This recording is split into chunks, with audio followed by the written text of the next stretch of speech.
Hi, chat. Wrong tab. Hi, chat. Hope everyone's having a good day, good night, good evening. Wow. I fixed my expressions somewhat. Oh, did Some you of know? them. Yeah, I'll fix the jacket later. Chat, how's the music? Let me know if it's too loud. It looked like it's fine on my side, but you never know. I'm gonna turn to Hoodweeb. I will break up with you. Turned into a hoodweed. Wow. I'm sorry, chat. We gotta put him down. No. All right, I turned it off. Music's good. can- Good. I can emote now. I could always emote. I don't know what you're talking about. I just never used them. I got a question, chat. Do you like the glasses on or off? Does it look better with them on or off? I'm curious. VTuber scammed, Mizu most affected. Yes. God, you guys are gonna make me start with that. I was gonna wait. We don't have to talk about it at first. Yeah, but people already mentioned it, so I gotta follow in order. Yes. Important. So chat, we'll go ahead and we'll just skip on to that. So this popped up today. Was a tweet by Amelie. It said, earlier this week, I was notified by an outside source that Novel Horizons, the company which I released pre-orders for a 1/7 scale figure last year, is going bankrupt. My figures, which were meant to be mailed out this June, were never made. I was never paid out. At this time, I am working on solutions to attempt to soften this blow for the fans that trusted in me and made a purchase. I'm so sorry to have to write this update, and I feel that I've let my fans down yet again. If you made an order and do not still use or have access to the email you made at the time of the order, please use this form to give my team your updated contact information. So, first off, Amelie and Bao, queens of getting scammed, apparently. Well, they're not the only ones, but yeah. Yeah, they're the queens of getting scammed, though. However, this is how I learned that I'm not getting my figure either. Oh. And unfortunately, when I buy figures, I always do full payments, so I don't have to worry about doing like half payment and then doing the rest of the payment later. So I'm out like 300. Oh god. Poor baby. There goes that figure. I'm pretty sure you can contact your bank. I would recommend you call your bank and say, hey, Yeah. this. But also, You know. the figurine was kind of thing Mizu really wanted as well, so it's kind of like... That's kind of the biggest blow, basically. Yeah, I wanted the figure. And I'm not gonna lie, that's a very neat figure. I think everyone wanted the figure, and I feel like nowadays, people, instead of rather having their money back, I think they'd rather just have someone else make it instead. It's kind of like the push for it. I was wondering why, because it said the figure was supposed to come out in Q2 of this year.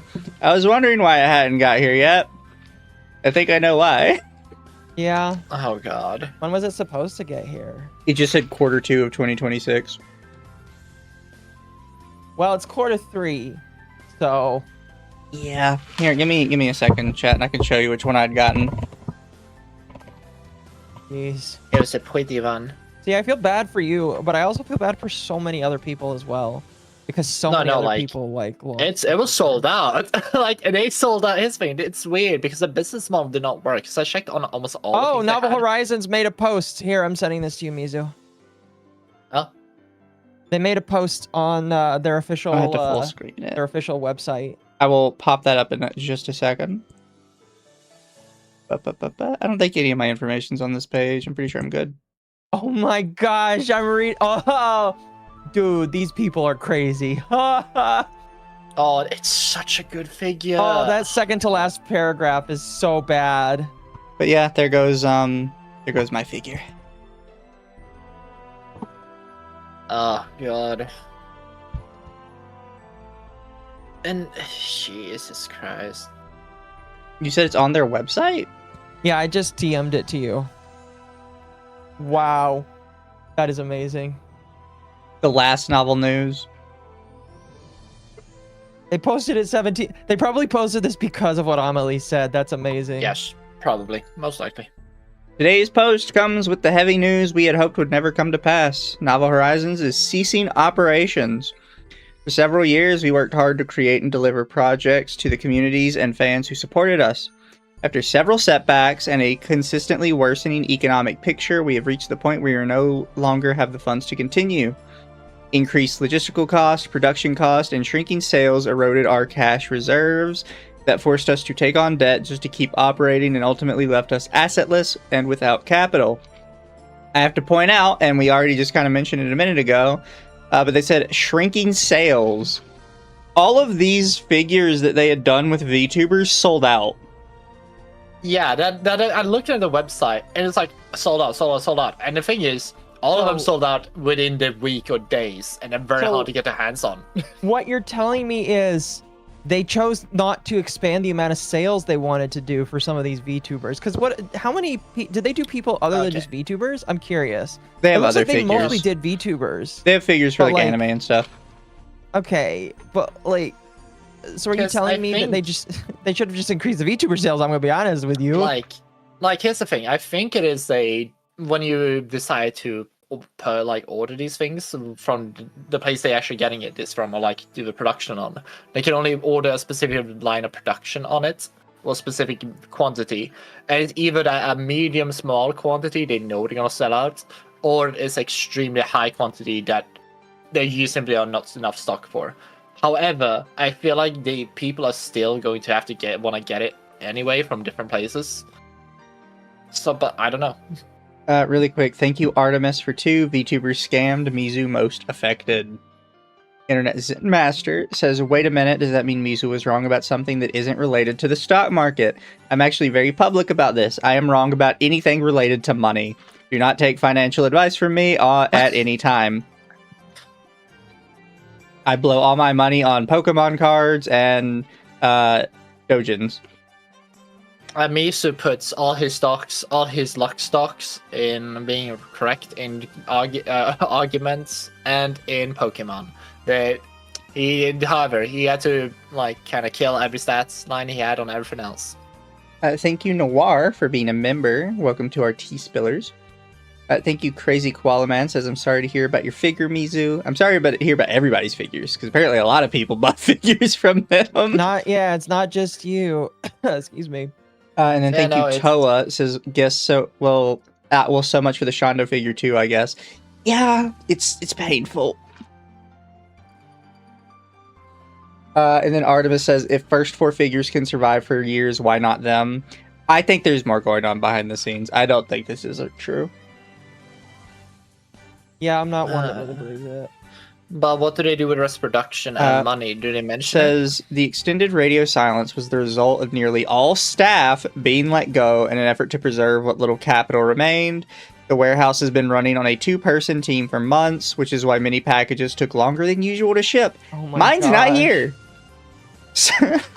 We want to thank every person who supported us by ordering, visiting our booths, and believing in what we were building. We also apologize to every customer affected by our inability to keep the lights on longer. There's nothing we wanted more than to celebrate another round of completed projects. At this time, we cannot offer much in the way of solutions. The remaining hands in the warehouse are working to ship what can still be sent out, and we're coordinating the return of creator merchandise so it can get back into the creator's hands. We remain committed to doing right by as many people as possible in these final moments. It was a privilege and an honor to serve the VTubing community. We're sorry that we ultimately let everyone down. As of this post, all official Novel Horizons accounts will be shut down. I'm sorry, what? So they're shutting down communication, so you're unable to communicate with them. Yeah, I'm gonna be honest with you. If you want your money back, or you want, I highly doubt you're gonna get a figure. You need to call your bank right now and tell them that you got scammed. No, because that's the thing. They didn't mention because there's some critical words to say. They're basically gonna ship out the things that you have or can Yeah, but send. I doubt that we're going. Listen. At this point, I don't think Mizu's going to get his figure. Mizu just needs to call his bank and say, I never received the product that I was told I was Let me hop the copium or hopium a bit, alright? Well, if I go into my bank, I'm just going to bring him this letter. Or this notice. Yeah, I would do that. Do that. Legitimately, you should do that. And if you somehow get the figure, I don't know, but like, you should do that because like these guys are like saying, yeah, we're just gonna fuck off and we're not gonna reply to anybody. So it's just like, okay, No, so this is dumb. This is very gay in my personal opinion. But when they say all Horizons accounts are shut down, because I wonder like how, because they're basically saying, yeah, we are not doing anything, but we're putting in the creators' hands so they can fulfill like the rest of orders essentially. Or what do they mean by this? No idea. No idea. It's very dumb though. I feel bad for you, Mizu. It's okay. I'll cry in my corner. Oh boy. Thank you, Internet Zen. So Mizu spends money like I do on VTubers and Warhammer, and shocking, scary in VTubers. And more Warhammer, good to know. And I like Occo said, contact your bank right now about this. I will make an effort. Immediately. Yeah. I mean, like, at this point, you could... well, it will probably take a hot minute. But what you'll have to do is tell them... Because, like, you made that transaction, like, multiple months ago, I'm assuming. Yeah, it was a long time ago. So what will have to happen is they'll have to go back through the transaction, then pull up the bank account that they sent it to and try to extract the money from that so that they can get it back to you. And there's probably going to be an investigation on it as well. They might even get... Yeah.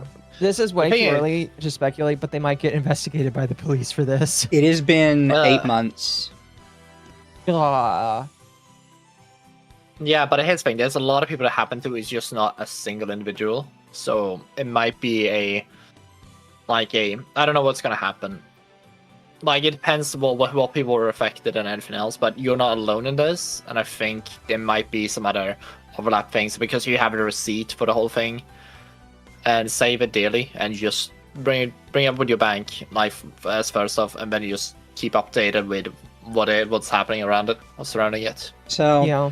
2 things. I will also point out, Shondo also had a tweet about it, where Shondo also says they haven't heard directly from the company, which I think is something to keep in mind. In Amelie's post, she didn't say, the company told me. She said that she heard from people. So somebody either at the company or related to the company decided to leak to her, like, yeah, your shit's not happening. And then they put the company on the back foot, which is why they had to make this post today. Yeah. Oh, I mean, so I'm grateful that cringe. happened, because who knows what would have happened, and you probably just never would have gotten your shit because they are hoping you forget about it. I hate it when that happens. See, That's just messed so up. it's something else, because like I said, I had 2 things. The other one was Toa said on the upside, at least I did get the Hinya one. That's the thing. This wasn't a scam company that like never put out figures, right? They had done multiple successful campaigns where they had sent figures out. Just the business model was completely fucked, apparently, because as Mizu mentioned before, they sold out every single one. It's not like it was like they sold out on the week of it dropping, so it was definitely either they had the people who organized this whole thing had too much staff that didn't really add anything to the company, or they had there was somewhere the money just drained away somewhere for multiple times, and they couldn't figure it out. And once they figured out, it was too late, essentially. Yeah, there's no telling exactly what happened, and we're gonna have to. We're either gonna have to wait for it to come out, or it'll just never come out. I'm just gonna bet that you should not wait. No, not wait to get your money back. I mean, wait to like understand what happened. I'm gonna say, unlike we showed you, where it was like very hush between a few ladies, basically if people lost their jobs over this, it's gonna come out. The company literally doesn't talk anymore. This stuff is gonna come out, but a lot of speculation is probably gonna come out. So there's gonna be a lot of, you gotta sim through a lot of like make-believe stories, probably. Yeah, I would agree with that. It'll just take a hot minute for you to like see most of it. No, so I wanted to touch on that first because everybody was already saying in chat Mizu got scammed. You know, okay. I'm joking when I say this, but knowing the luck behind the joke, it could be real.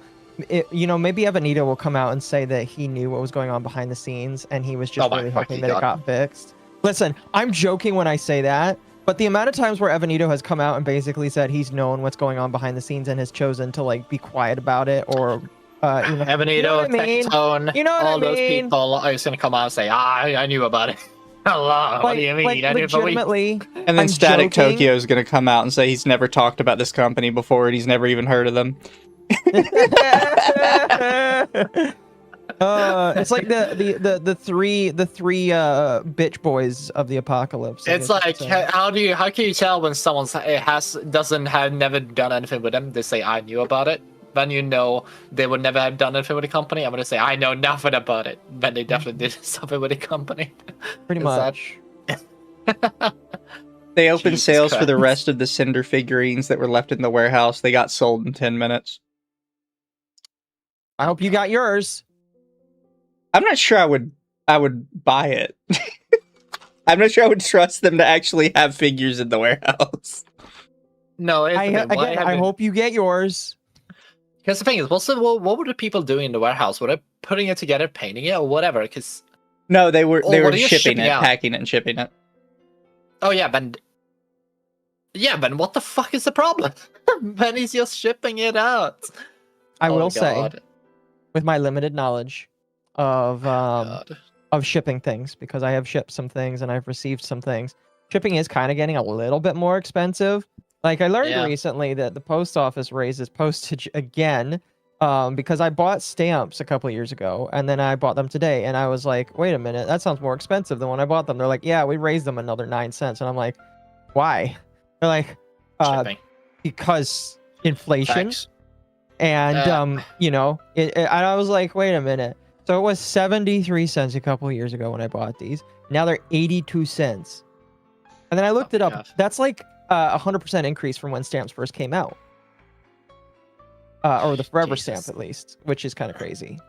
I don't Like know. here's the thing, you have to pay VAT, you have to pay the shipping. It's like it's not just because a lot of times when they do the prices, it basically becomes if you have to send them outside. This is why sending anything to South America is the most painful thing. I remember like here's the thing, I think it was the creator of Binding of Isaac, Edmund Macmillan. He basically had to tell people we cannot do certain things anymore when it comes to this, and we cannot stand by like pricing of certain things, and we have to be and about double making sure with people who are aware of it.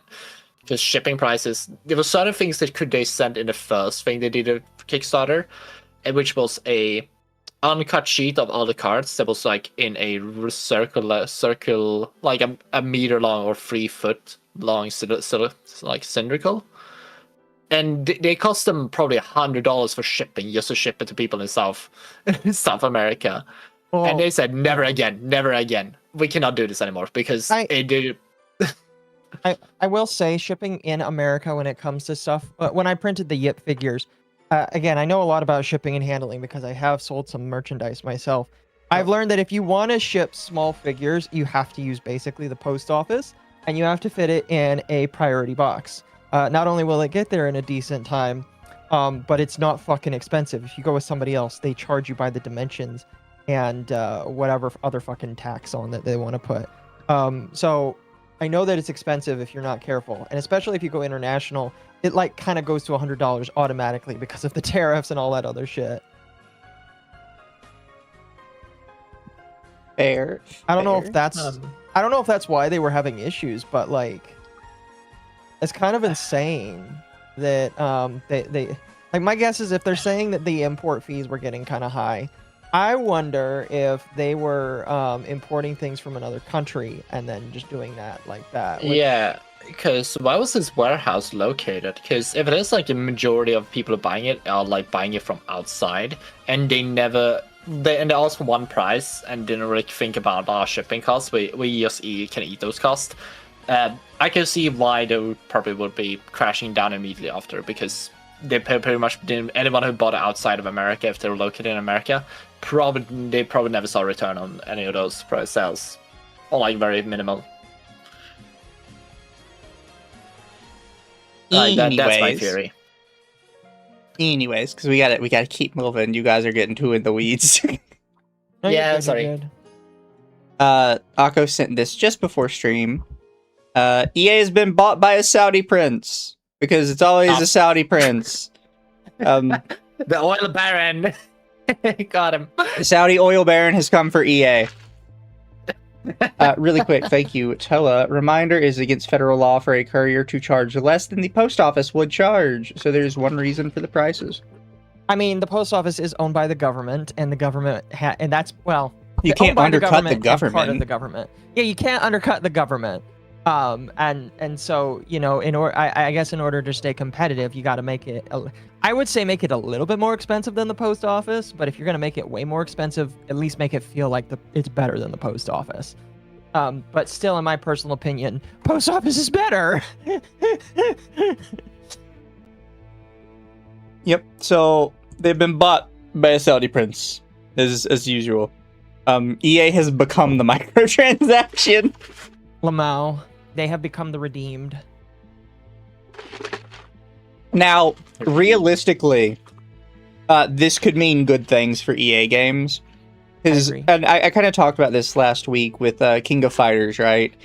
Is typically when a Saudi prince buys something, it's not as an investment. They don't really buy things to make money off of them because they are like oil barons that have like literally all the money in the world. They buy things because they like them and they want more of that thing. Yes, pretty much.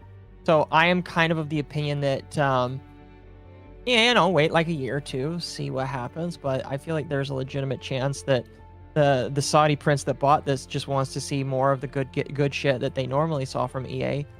I don't really know what that is because I didn't really play a lot of EA games other than the exercise ones, but Yeah. So, like, it depends. Their money is quite literally on track. Yeah, they literally have infinite money because of oil. So whenever they buy things because they like them, and they want to just see more of them. So we'll see where it goes. What your concern is going to be is what specifically he likes out of EA, because that's all EA's doing for the next 20 years. Yeah, pretty much. So you better hope he's not a FIFA player, or else all you're going to see is fucking sports ball for the next 20 years. If he makes it good, I don't really care. I'm going to be honest with you. Fair. It just depends. Because like we mentioned just the other day, one of the Saudi princes bought King of Fighters, which was kind of floundering, and King of Fighters all of a sudden got better because he's just like, just do your thing, man. I just want more of it. Yeah. Maybe we need a Saudi prince to invest in Japan. Maybe that will fix Japanese anime. I don't know. Thank you, Internet Zen. What were they doing in the warehouse? I instinctively want to say all of the drugs.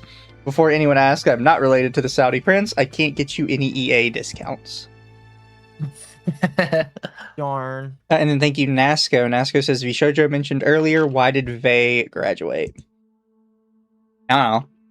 Vey graduated? I forgot. Vey graduated long ago. Vey graduated? Long ago. Oh. Vey left along with Nyanners, I think. Well, yeah, but they left. I didn't know that she, quit. Graduate typically means you're, done. Yeah. Few royal Saudi princes who are big-time gamers expect to return to skimpy outfits and non-woke stuff like the King of Fighters guy. I'm okay with this. No, I'm fine with it. So we'll see where it is. The Saudis will be too lazy to be EA's handler. They might be too lazy to handle it specifically, but they're definitely going to be like, you need to produce at least one game that I'm really going to fucking like, I purchased you for a lot of money. Now produce a game that I will like, please. Build me game. Otherwise, well, here's the funny thing. You have money, you build it. I didn't send it, but I did see that they are already planning cuts in EA. Yeah. Which is to be expected, after somebody buys it, and they're going to be like, all right, let's find out. It's a Saudi prince. He's going to fire all the women. He's going to fire all the women, at least the ones not in burqas. They're going to figure out. They're going to figure out what is worth keeping and what is worth not keeping. So if you're part of EA and you produce shit and you know you produce shit, your time is limited. Yeah. Some people are saying that they've already found like the guy's Steam account, which would be interesting to see. Oh, really? But that was one that Occo just kind of brought up randomly that we have today. Interesting. Another one is, and this is also could be a monkey's paw, but I'm kind of the opinion that you can't make this site any worse. Reddit's going to introduce an AI moderator to do the moderation for them. Unironically, this could go one of two ways. We could either get the Giga Reddit monitor That's gonna be moderator that will be worse than all the moderators combined and accidentally delete subreddits that don't need to be deleted, or we could have the opposite effect where the moderator actually moderates fairly and lets people stay on there fairly, and all of the regular moderators are going to because they can't ban people, and then they're going to fire all of the regular moderators and just let AI do it. Which I'm going to be The thing completely is, honest. They're gonna live by their own standard if it works as intended. No, I And agree. I think but people are gonna get flack for it. here's my thing. Reddit has gotten into controversy after controversy after controversy because of its Reddit moderators. One of them was like a predator, if I remember correctly. So the one you're God. thinking no, of is there was a I'm Reddit wrong. moderator who is something what's called a power mod. And Yes. power mods typically moderate literally dozens to hundreds of subreddits. Mhm. And there was one particular power moderator who got mod status on as many subs as he could, and then he would go into the sub and he would enter in the banned words the name of him and his dad, because his Yes. dad was convicted of unironically, his dad was convicted of keeping children locked in his basement. and you What? couldn't talk about that, otherwise you got banned from the subreddit. Yeah, you couldn't mention anything about the story. You couldn't mention his name, his dad's name, his mom's name, the name of any of the children. Your post would automatically be removed from every single subreddit he moderated on. And you would get banned. And he literally moderated like hundreds of subreddits. Yeah. And That's eventually messed they did remove this individual, but it took a lot of poking and prying, and Reddit was like dragging their feet the entire time. Because this was a POC individual. Or not, they weren't a POC, they were trans, if I remember correctly. They considered and that's kinda themselves trans. why. Yeah. It was a so that's white why- British dude, though. Yeah, And that's yes, why it chat, took we don't have to forever, put that chat. evil on Americans. Him and his dad were British, so suck it. You know what's really funny? I've kind of noticed this. What is it with British people whining and trying to find predators when they have way more predators that I see getting caught in their country in real time? So you see Exactly them kind of funny. You see them complaining about it a lot because they have something on the internet called the right to be forgotten.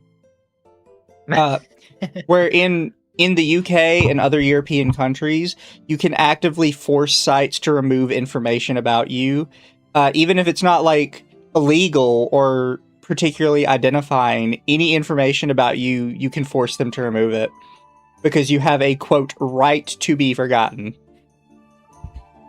I mean, I would kind of agree that like you have a right to have some of your information removed from the internet. But like America allows people to be telemarketers, and you literally can get ads in the mail all of the time, and you can't really do a whole lot about it. So I feel like the British should suffer just as much as I do, Well, personally. again, the point is they believe you have a right to be forgotten. Not that some of your information can't be on the internet. People on the internet, you can force them to not talk about you at all. That is So how I'm they gonna do believe it that. works. I just feel like that is See. really gay and dumb. And that's what this Because, guy like- was using. He was trying to use the right to be forgotten to pressure different websites and Reddits to be like, no, you can't talk about the fact that my dad raped children and left them locked in the basement for years because we don't want you to remember Wow. that. We have a right for you not to remember that. That's it's a lot, Mizu. I'm gonna be honest with you.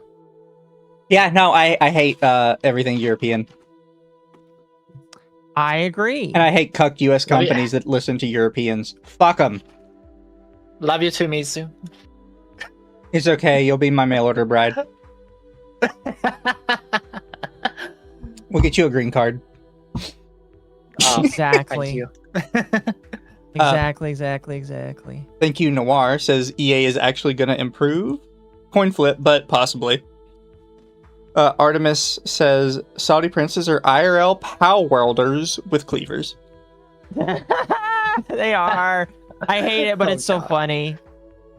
Internet Zen says, for the curious, Vey is currently on indefinite hiatus due to mental health reasons. I mean, if this with the stuff about V Shoujo, I don't blame her. I'm sure she's suffered a lot because of the stuff that happened internally. And then thank you, Toa. The internet never forgets is not quite right. It is more correct to say the internet cannot be made to forget. True. That's where Streisand effect comes in. Exactly. We love Barbara Streisand. I'm looking this up really quick just to make sure. Apparently, the actual name of the law, it's a European Union law, and it's called the right to erasure. People can ask search engines and companies to delete any private personal information from the internet. This started in the European Union in 2014. Interesting. There are exceptions if you're a news outlet. Of course there is. Exception in what direction? Public news outlets are allowed to keep the information up regardless of the request because they're public news outlets. It's probably also partially because a lot of news outlets in the UK and Europe in general are state funded.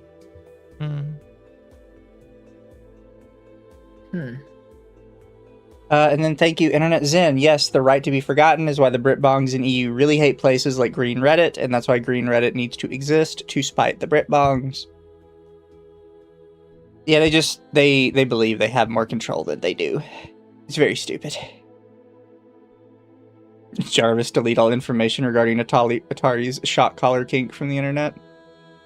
What? Oh yeah, speaking of, I just noticed on my thing, Gabby, I'm not wearing the shot collars. You don't have to send me money on to my thing. I noticed I got a notification of just bits being sent. Are you actually getting notifications for that right now? Yeah, like I opened like the chat on I was like curious because I was like, I know Gabby's gonna do it or someone else gonna do it, and lo and behold, I know my little pet. Know what he did. That's funny. Another thing that came out this week, Snowbreak Containment is effectively dead, which is very unfortunate. Did you see this? This made me kind of sad because I knew you liked this game. I did. I've been watching it tumble downhill really bad. So basically, what had happened was, unironically, the Love and Deep Space girlies petitioned to basically have Snowbreak Containment absolutely neutered. And once it was neutered, revenue obviously died because nobody wanted to. The whole reason people wanted to play it is because it was, you know, the sexy waifu game. And it got neutered to the point there was no more sexy waifu. So, yeah. Well then. Yeah. And you can see off to the side here, this is unironically what its revenue looks like. And you can tell exactly when the Love and Deep Space girlies got a hold of it. Oh god damn it. Now this one drop here that's completely blank, it kind of excuse that one, because what happened after the first drop of censorship, which put it here, is they had to go on indefinite hiatus. So the game was like literally just blank for about a couple months. Mm-hmm. And then it picked back up when it came back, but then it picked back up like a very tiny amount, but then it still just died. Mm-hmm. So they have effectively killed it. It will likely not recover. The only company that can really stand up to the Korean government on this is Blue Archive. And some people argue it's because of the Blue Archive community. The reality is it's because of Nexon. And Nexon makes a shit ton of money in Korea. Yeah, I'm not saying that, Blue Archive is a tiny little community. No, Blue Archive is big enough that they do sort of influence how people take things because they're very dedicated. This one's Chinese in particular. Because it's happening to Korean games too. In Korea, it doesn't happen with Nexon. because Nexon is one of the biggest companies in the world, and I think people forget that.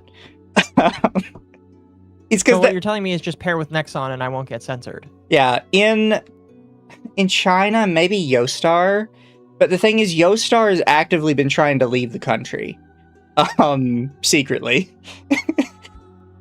I mean, like, vaguely secretly, but... what about Nikkei? Nikkei somehow escaped, like, the censors in every country. But I also don't think they push as hard as some of the others do. Also, they have the thick women, and the thick women actually does scare off the feminists, surprisingly. They're like, oh, you've got fat chicks, that's good. But they're like, pretty fat, so.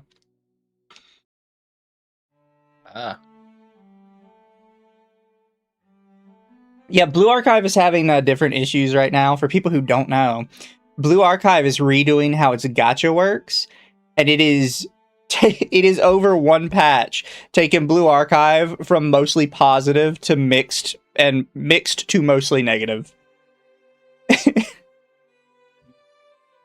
They are having a rough one. Thank you, Nasco. What happened to Mimi Yanagi? I remember Ember Paradox called her a chomo over her being a lolicon. She made a post about it back then. I don't know. I'll have to look into Mimi Yanagi later. That shit kind of just disappeared, I'm going to be honest with you, and everybody kind of forgot about it. I didn't Except forget probably about it. Mizu. It's just there's no way for me to get information. Well, that's why I said except for you, honestly. Yeah. Like, I don't really have a way to get a hold of anything pertaining to it. Internet Zen says, filthy love and D-space whores ruin everything. I don't even play Snowbreak, but this is BS. And then, thank you, Toa. Recently found out how the South Korean housing rental market works. Holy crap, that country is cooked. Just wow. Yeah, I mean, we kind of joke about it, but there's a reason people say North Korea is best Korea. And it's not just a meme. South Korea is literally a shit show.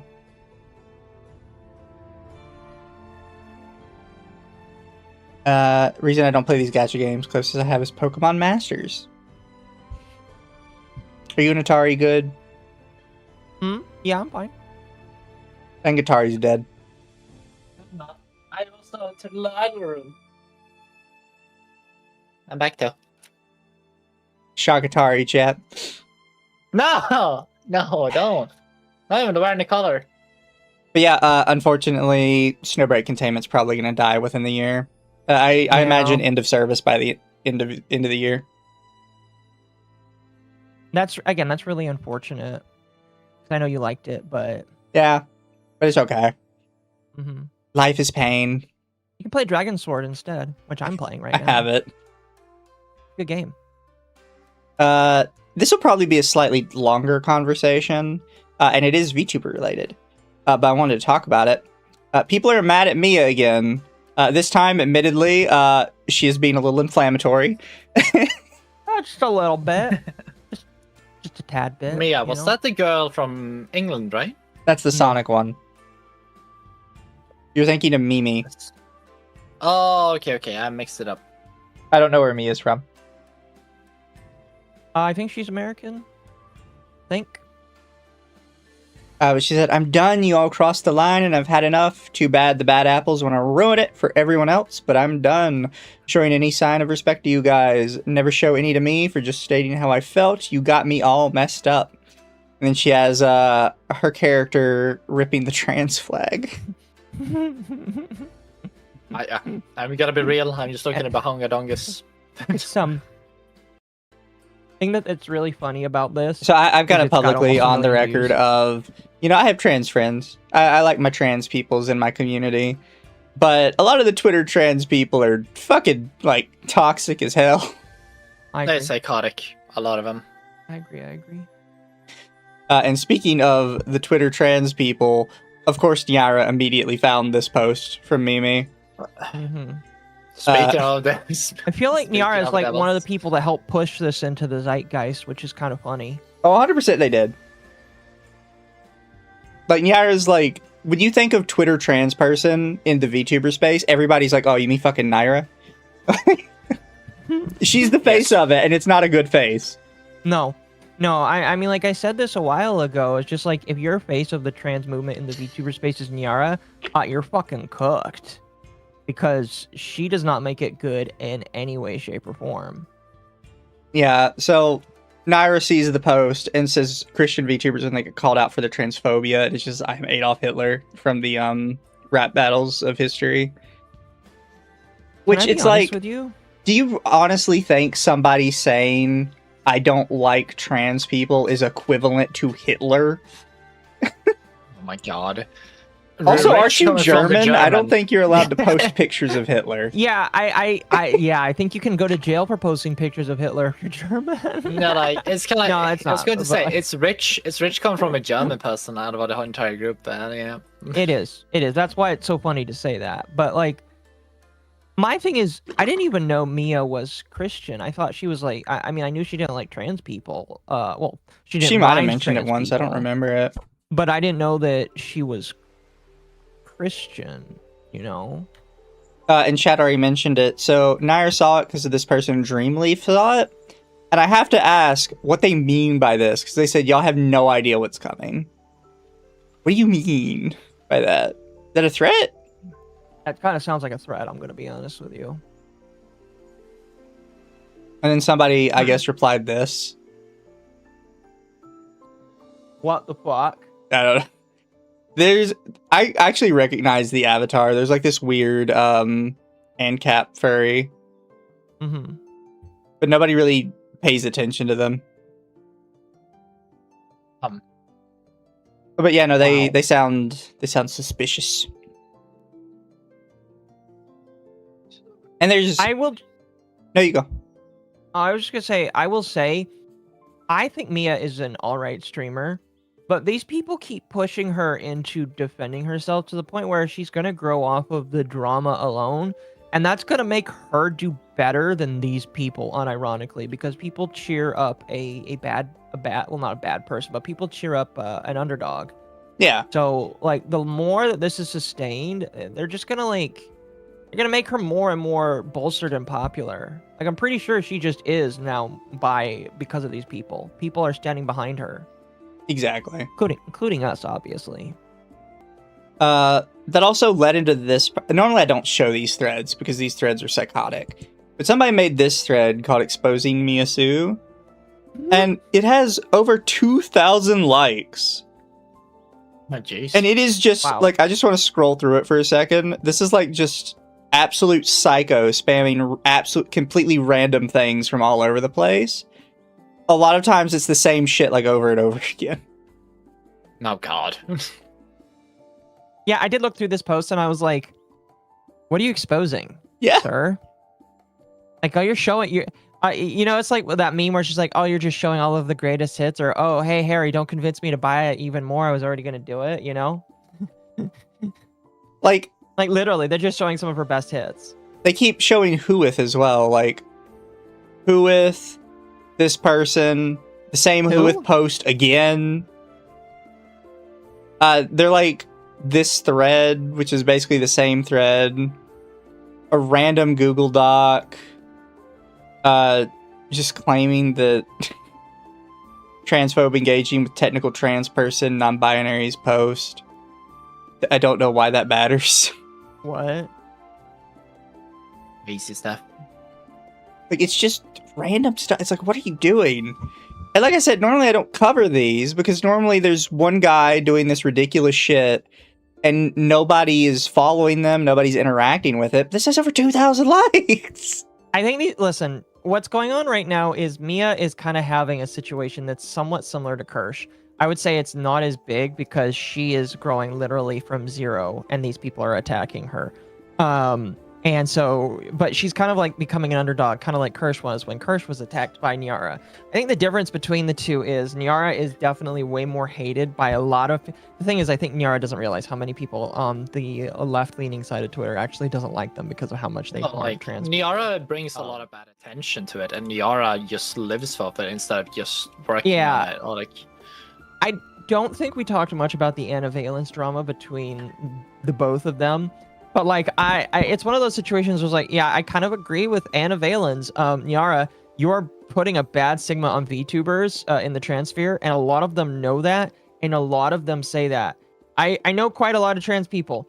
I guess spoiler alert or like shocking, I know. And a lot of them, even if they might be right or left lean, excuse me, they're all the left leaning ones. They tell me they don't like Nyara because she harms trans people and she makes it harder for people to want to interact with trans people. And it's like, I can see and understand why, because that's the representation that everybody keeps pumping. So, exactly. Naira is one example of why many in the LGB want to separate from the TQ plus. Pretty much. This is something that I wish I had more information on, but I can't find it because it has long since been removed. But there was a post a while back from an artist who claimed that they had found out their client was a pro shipper, which is just somebody that's okay with you shipping characters of any sort together, fictionally, obviously. And the artist claimed they blocked them and stole their money. I saw this post today.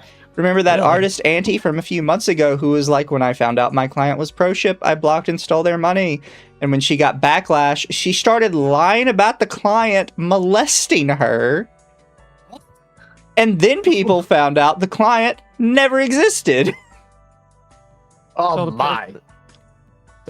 Well, it's just, this gotta be a kid. This gotta be a child of some kind. There's no way.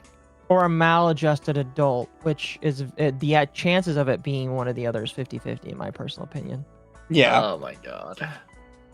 So the only twist that's new for me is the client not existing at all. That's funny though. Because I knew about the blocked and stole the money, and they got a ton of backlash. They're like, yeah, you can't do that. I hope they like mega charge you back. And just so you know, when they mega charge you back, like you're gonna have your PayPal absolutely fucked because of that. Yeah. So they just started telling people, oh, well, they molested me too. So it's like, oh, what? Yeah, no, this gotta be a child, like, fucking making up shit. I swear to God. If it isn't, some people should have, like, a specific check of what they can. Some people should not be allowed to be on the internet in that case. But just in case some people had heard of that story before, I just wanted to share with you the follow-up. The client wasn't real. They just did not exist. The person just really wanted attention. That's amazing. I find it so funny. That's all that's really there for that, though. This one is a little side tangent, and we're going to have to take a minute for it. I don't know if you guys have seen this Tundra Shark person. Nope. They just came back earlier today. Apparently they're Corner of Manta Dreams. Don't know what that is. Oh, it's a multimedia studio. They got in a lot of trouble the other day for this post. And people are gonna rack their brains trying to figure out what exactly the problem is. No, I know. I see the problem already. What is the problem? That's a very small looking shark, and even though I don't really care about how big the shark is, I bet you the shark is the problem. Which shark? The character shark or the actual shark? The character shark. No, the actual shark is fine. I'm talking about the little shark that's on the right of the screen. So, am I right? No. Oh no. But I mean, I guess you could technically be close. Really quick, Buckley says, in Mabinogi, why is the Taro Shadow mission for that one tanky zombies titled Their Method? No idea. Internet Zen said, I will spiritually shock you, Atari. Try me. And then Internet Zen also said, block them and stole their money. Wait, what? Like Atari said, this has to be a minor line for attention. This post has nearly 10 million views. What the hell? Yes. So this actually got a lot of views because of the hate. You could probably tell because there's 6K likes and 255 replies, which is an oddly high number of replies. And it's because people are upset that it looks vaguely like a dog. Is that it? Is that it? Look at So this. it's- Look at this. 206,000. It's just a furry People are character. genuinely mad that they think it vaguely looks like a dog. Furry problems, am I right? Atari. Oh, They are I was like- genuinely pissed about it. It's like I can get mad because I have a snake tail, maybe, but I'm not. I don't claim that I'm not part of the furry community in the slightest. But no, like I don't get it. This is peak internet online behavior of shenanigans. You know. They're genuinely pissed. I find it fascinating how many furries apparently don't give a single fuck about trying to even resemble the animal their sona is based off of. 13,000 likes. Is there actual shark sonas that aren't squishy small bean ooh woo? Kind of curious. Almost 10,000. People are genuinely mad about this. I don't get the madness. There's so many more things to be mad about. Yes. No, it's like this is a nothing burger. Like what? Exactly. This is something else. Mizu, there's got to be something else underneath this, right? No, Like, so literally, this dude, is this all person- people were mad about. And then, and I have to point out the dates: July 31st, August 3rd, and August 1st. So Okay. as recent as 3 days ago is when these posts were happening. Yeah, because I saw that furry character design be like thing Yeah. a long time ago. So people realized that they went too far with like trying to actually harass this person into shutting up. So what does the internet do when they realize they've gone too far? Do they apologize? No, double down. they start digging for something to justify themselves. Oh, Oh, boy. god. So all they really Yeah. were able to find was from this one guy who apparently found out this person commissioned a artist that does cub artwork before. He didn't Oh, God, commission it's- cub artwork, which is what furries call their version of lollies. The artist he commissioned just happened to do cub artwork. So it's guilt by association. Yes. Yeah. This is extremely internet, but like terminally online behavior. That's kind of like, yeah, you anyone you associated with or have commissioned before, you will suffer that stuff. No, we're not gonna harass them for anything. We're just gonna harass you for talking to them. And I have to point out, these posts about the cub artwork all just started happening today, August 6th. So this had nothing to do with all of this. All of this has been here for Oh a my while. God. They just found out about the cub artwork allegations and decided, oh, we'll just push really hard on that, and that just justifies everything we did. Mishu, what do you mean? They should have known in the future they would post something about cubs. So of course they should have known it beforehand. That is do you just mean? how they have decided to run this. Foresight is something everyone should have. But Chat says, I wondered why I was getting a bunch of here's how to design shark furries. Like, I'm Oh, not God. saying their design is particularly creative, but you're allowed to just make your character how you want to make them look. Like, yeah, like everyone's gonna share your character design, no matter who you are, no matter how good it is, and there's always Yeah. gonna be someone shitting on it. you're allowed And to it's just okay. have a generic looking character that's cute.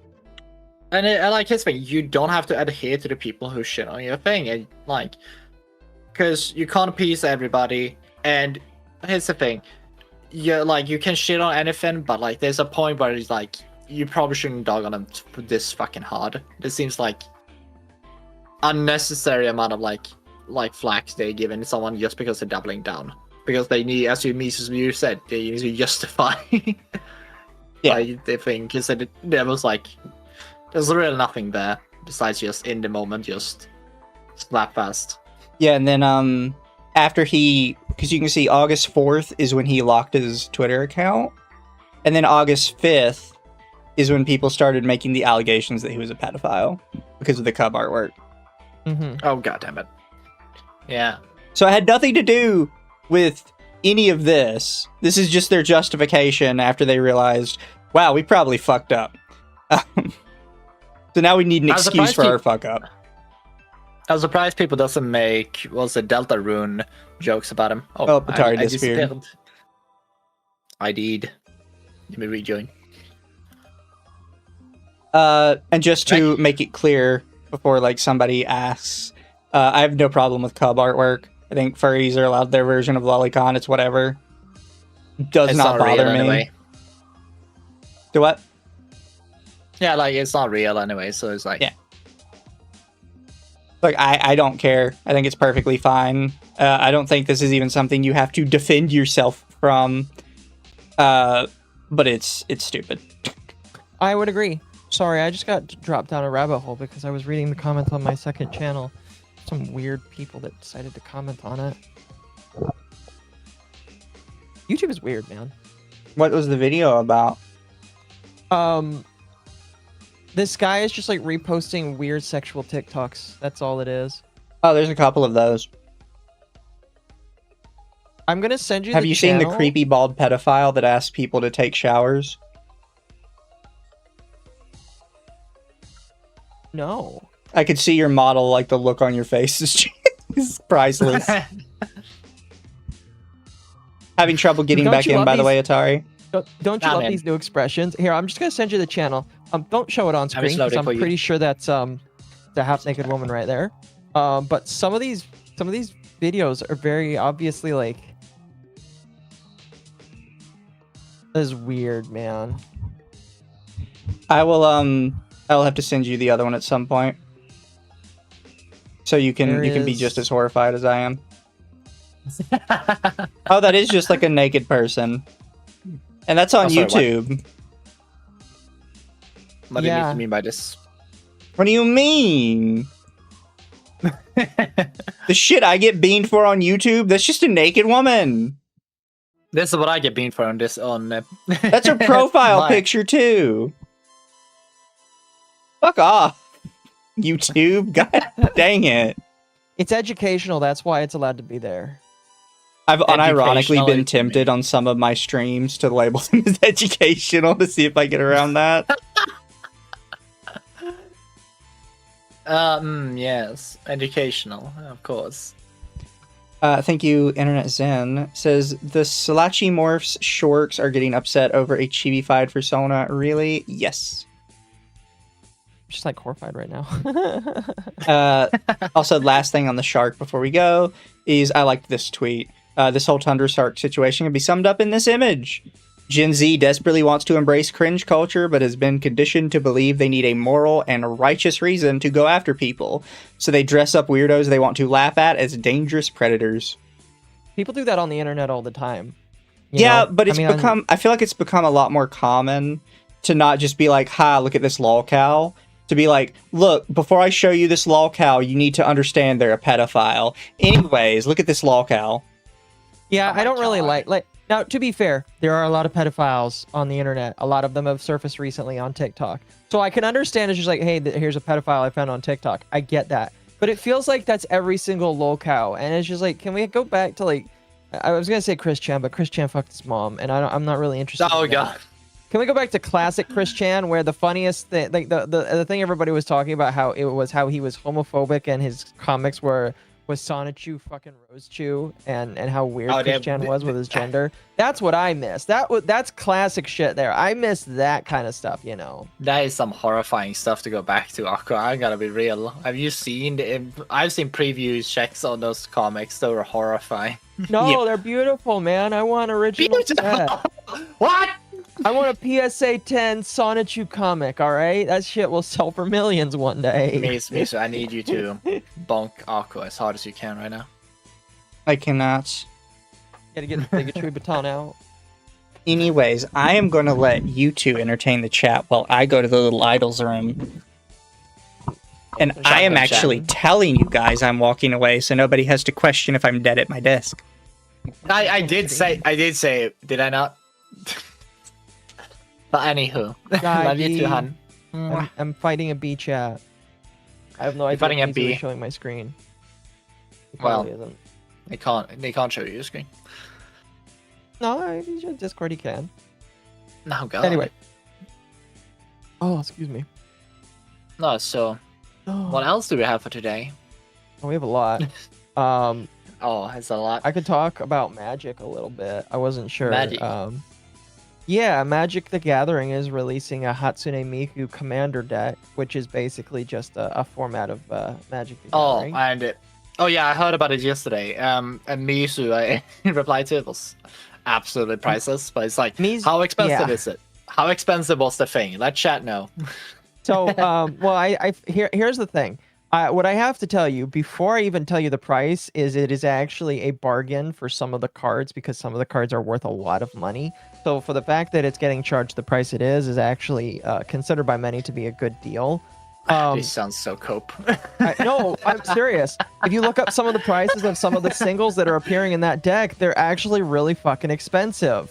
I looked it up. Some of them are really fucking expensive, and the price tag actually is like relatively good for the reprints, and you just have to deal with the fact that Hatsune Miku's face is on it. Oh yeah.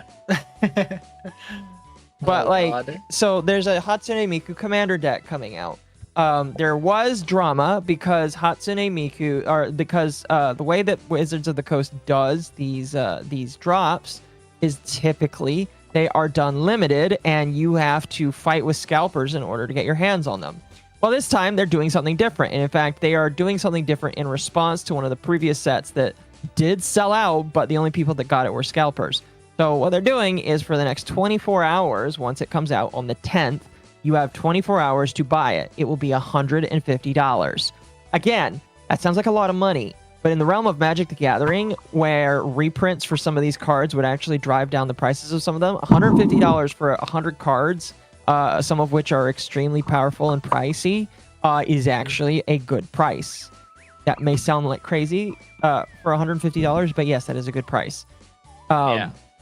And so, yeah, some people are really happy with it being like print to demand for the first 24 hours, because that means that the only people that will get scalped are the people that didn't buy it when the first 24-hour period happened or decided to sleep on it, which means I'm probably going to have to buy it. That's the kind of thing where it gets to FOMO, fear of missing out. Which is kind of other drawback of it. Because now you're getting a lot of people that buys it who should probably not, is not in the best financial situation. That's probably the worst part of it about it. I'm coping? What do you mean I'm coping? I mean, I would, if I'm actually wrong, but I did look up some of the prices of some of those singles, and yeah, they're expensive. I think Shad means basically that, no, Shad, he's like saying, oh yeah, no. It's okay because the other cards in this thing make value of this thing that's overpriced already worth it. I would get what you mean, but it's just so I'll say it like this. If you want to buy it because you want the reprints and the cards, you've basically what you can basically do is buy the commander set and resell the cards individually, and you'll probably make money on them. If you're buying this because you want the Hatsune Miku deck, then yeah, I can understand why it would not be worth your value. Because if you want to buy it because, oh look, it's Miku on a Magic the Gathering card, and that's kind of cool. Yeah, it's not going to feel like it's got a lot of value, and I would understand why people would think it's not a good price. Yeah. But if you're purely going off of the fact that the singles are cheap, are like cheaper than some of the others, then yes, it's a good deal. And also, Mizu's back. Yeah. Welcome back from the. Was that meeting good? It was a good item. Gambling. Yeah, it's not gambling because when you buy the 100 card deck, the deck is like pre-constructed. Also, it's not gambling because you get a physical item. As we have learned from Japan, that makes it not gambling. Yes. Oh. Fair enough. That's why in some Japanese gacha machines, one of the items you can get is a piece of tissue paper. Because technically, by giving you a physical item, even if it's fucking worthless, it's also technically not gambling. Well, you can pay for something. Yeah, in Tomodachi Life, I always hated it. I got tissues for every time I lost a minigame. It's like, oh, here's something to cheer you up. Give me a box of tissues. So like, what do you mean by this? No, that's a real thing. That's funny. Oh boy, but let's move on to the next topic we have for today, Hannah. Yeah, so the next topic is one that we're probably not going to stay on for too long, but we would be remiss if we didn't mention it. A VTuber who's been fucking with people for a hot minute got arrested for being a pedophile. Again. I have to bring up again because they were arrested 17 years ago for the exact same thing. Got out of prison about 5 years ago. arrested again. Oh god. Wait, wait, Mace, what did you say? They got sent to prison 5 years ago? They got sent to prison many years ago. They got out like 5 years ago. Yeah. Oh my god. And now they're going back. Yep. Did they Yep. What did they get back in for this time? Same thing. Same thing. It wasn't like they found something that was like prior to the thing that wasn't like from the last time they went then like and they just got an extra sentence. New thing. Oh, that is fucking ridiculous. So Kirsch was talking about them chat. Their name is AKA Fox. I thought it was Occo Aka. Fox, but Whatever. But they have been a really big enemy of Kirsch because they're friends with Bent and Naira. Of course. yeah. It is it's very telling, I guess. Well, here's what's funny. They are friends with these other people. These other people, and to be honest, I really don't know the relationship, whether it was just like, oh, we followed each other, or maybe we talked with each other. I have no idea. But these people were like coming out saying, oh, I did not know this person. We were not associated with this person, but they did follow them. So a lot of people are saying, oh, sure, you didn't know this person, but like you at the very least were moots on Twitter. So like a lot of people are very upset with Niara and Bent. And like, to be honest with you, I don't really like the guilt by association thing. However, I see a lot of people doing this probably because Bent and Niara do this a lot where they're going to do the little, oh, you support this person or you follow this person. You obviously are okay with all of their stances, all their beliefs and all this kind of shit. And they use that to try and like harm other individuals and get support taken away from them. And so it's just like, well, I don't believe in using that same standard. I don't necessarily feel so bad for Niara and for Bent and for anybody else that was like entwined with that, because it's just like that's literally your standard right there. Also, because even now, when this is happening, they're still using that standard. When Chibi called Bent out, or when Chibi called Bent out, Bent replied, I unfollowed and cut ties with this person as soon as I found out about those charges. It isn't hard to find. I'm sorry that victims of CSA are just an own in a culture war misinformation game for you because you're paranoid about what you masturbate to. Now it's time for you to cut ties with the people on your side who have sexual assault charges to their name. I'm waiting. What? It's the thing. What the hell? Okay, I didn't. You're still using the same standard. I love it. In the same message where you're getting called out for this. Bent will never not be funny to me, in my personal opinion. It's just Bent is just cooked mentally. That's just all of them are. It is so hilarious. That's why I try not to participate in this shit, because it's like gay. The one thing every content creator should probably tell: try to hold by your own standards or be reliable on what you do. Yeah. And like you'll be very much like cohesive in what you're doing. Also, they refuse to say who it is, by the way. They just said that people on your side who have sexual assault charges, they will not say who. I've seen 3 responses. First is Tectone, which, while I don't necessarily believe Tectone didn't do anything, Tectone has not been charged with anything. Yeah, so he's innocent until otherwise proven guilty. So you can't say he has charges to their name. I would never call someone for saying, oh, you have a sexual assault thing, unless there actually is a charge on it. Like, that's just crazy. The second option is Picky, the femboy VTuber who was accused of grooming kids in Discord. Yeah. Which Chibi's never interacted with him. Picky has tried to get Chibi's attention a bunch, and he's added him a bunch, but Chibi's never replied. Probably because Chibi knows who he is. Yeah. And then the third one is allegations about a guy that Chibi was once in a Discord group chat with. Which... Okay. Again, that's their standards. That's their standards. Also, to point out, all 3 of these people do not have charges to their name. They just have allegations. And while I grant you, I believe the allegations on most of them are true, personally, allegedly, they don't actually have charges to their name. So you're just kind of lying about that to make it sound like a bigger deal than it is. Well, that's what they do. That's what they do. Yeah. To be fair, some people on the right do this as well, but that's what mostly I see these people on the left do. Yeah. Naira also replied, should be like other rightoids, is a cruel freak that supports the violence of ICE, celebrates the abuse of trans kids, and starts harassment campaigns, and is now using a terrible situation to dunk on Bent and I. They never cared about victims. They use them to push a culture war. Notice that Naira at no point in this says that she's actually cut ties with this guy. Like, at least Bent said, I cut ties with this person. Naira just doesn't say it. And I do want to pull this up because Naira might have deleted this. So give me like 2 seconds.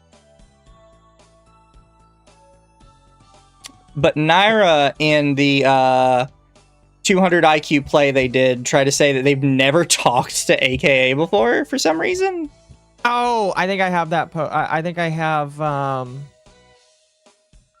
Hold on.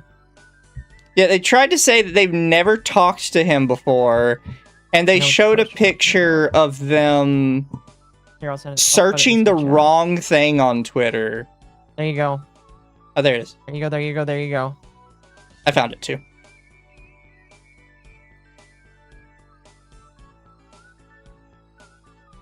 So, in order, they said, following someone isn't an endorsement. I'm also not besties with anyone I'm mutuals with. All the people who whine about guilt by association when it's one of them are crashing out my replies. These freaks don't believe in anything. I am less inclined to call people out for that when they're doing it to someone who does believe in guilt by association, because they're just hoisting you by your own standards. Pretty much. You're being hung by the standards that you yourself have elected for. That's why it's like literally the same thing with politics, where it's just like, you voted for this man, so get to the gallows. So then this person says, AKA referred to you and Bent as his good friends multiple times, and you've interacted with them several times. And then Naira says, proof, we're not Discord friends. I've never DM'd. And I don't see a tweet mentioning me by name. So the reason Naira searched for from AKA Fox to Naira is specifically because he's shadow banned. So if you search for his tweets, none of them pop up in the search results. If you search from Naira to AKA Fox, they regularly talk to each other. And it's not like Naira regularly talks to him on tweets where he's got like huge followings. There are tweets where the only 2 people talking in them are these 2.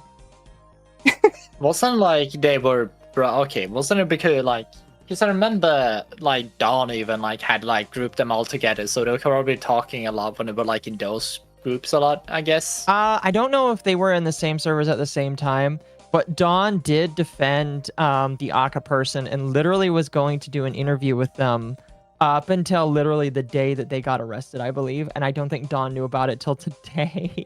Yeah. like Dawn was going to have an interview the day after they got arrested. And my bet is that they didn't get an answer. So Dawn was just like, well, I don't know what happened. No, seriously. He had an interview for the 24th. This guy got arrested on the 23rd. I also need to point out that while all of this discussion is happening today, because today is when we first found out that he got arrested again, people have known about his arrest record for about over a month now. Yes. So everybody's pretending like, oh, like we just heard about the allegations today. No, we knew a month ago he was a pedophile. No, yeah, that's the thing that bothers me is so many people learned, oh, this person's a pedophile. Not like, oh, haha, joke. Not like calling Chippy Reviews one. Like, literally, this person was convicted, went to jail, served time. He is on the other end of that time. You don't see very many of those people on the other end of that time. Honestly, seeing a person that is convicted of that survive prison is kind of a surprise to me, in my personal opinion. Because... Well, nowadays, they put them in, like, confined spaces away from everybody else. Yeah, so they don't get killed by the other inmates, because the other inmates are crazy, and we'll do that. That's why you don't do that, chat, because you'll die one way or another, unfortunately. But, like, people found out this guy's a pedophile. And a lot of people, like, the Dawn, one of the most retarded takes ever, that is a clip that is cemented in time. The Dawn literally went, oh, he served his time, so we can just forget about it. Well, another thing he said is on Twitter, he said something like, oh, that was like 17 years ago. Why are you bringing up old hat news? I'm so listen. thing. Listen. You go first because I'm gonna rant. Okay, because I can kind of see to a point, but I didn't know. I thought he was let go probably because as far as I know, he did it when he himself was not an adult, I think, or like pre-18. No, he was an adult. He was. Never mind then. I believe he was an adult. Yeah. But here's the thing, like, I thought it was like, Mizu said he was let out 5 years ago. I was like, okay, that's a bad reason. I would say minimum they got a bit for me to even. Okay, I would never even like talk to them or even be close to them anyway. Personally, so kind of like a mute. Personally, if you are convicted of harming a child, I don't really feel like I could be comfortable talking to you. Like, no, it's like period. There's gotta be a whole character development that's gotta happen between multiple different factors before I even start considering talking to you. Because he's talking to you. like legitimately, there are a lot of crimes, chat, that you can think of where it's just like, oh, petty theft, oh, they can repay their debt to society. Oh, they assaulted somebody, well, they can repay their debt to society, but I might side-eye them for a while until it's been like a long time. If you murder somebody or you commit like harmful acts towards children, I'm way less inclined to ever trust you ever again or want to associate with you. Because that's just one of those things that, like, it's broken in your head. How can I trust you're not going to, like, do that again? Am I wrong? No, I just don't want to associate with that. That's just one of those things where, I'm sorry, man. You might be nice right now, but you literally did this. I don't want to associate with you. Yeah, it's kind of like even if you want to like look at a good eye of it, you can probably see it's a good person. You can probably say, oh, they're nice to me. But it's kind of like you need to, because as you say, you served your sentence, you just got released out. It's kind of like you're trying to do a hot fix on a game sort of thing, and you don't know if the code is working. I'd rather not be the one to roll the dice and put all my stocks into you, at all, or harm anyone close to me or anything. Or because this thing, me associating with you, it giving you a green light to everyone around me, that's around me, that you're a good person as well. So no, and I just don't believe that.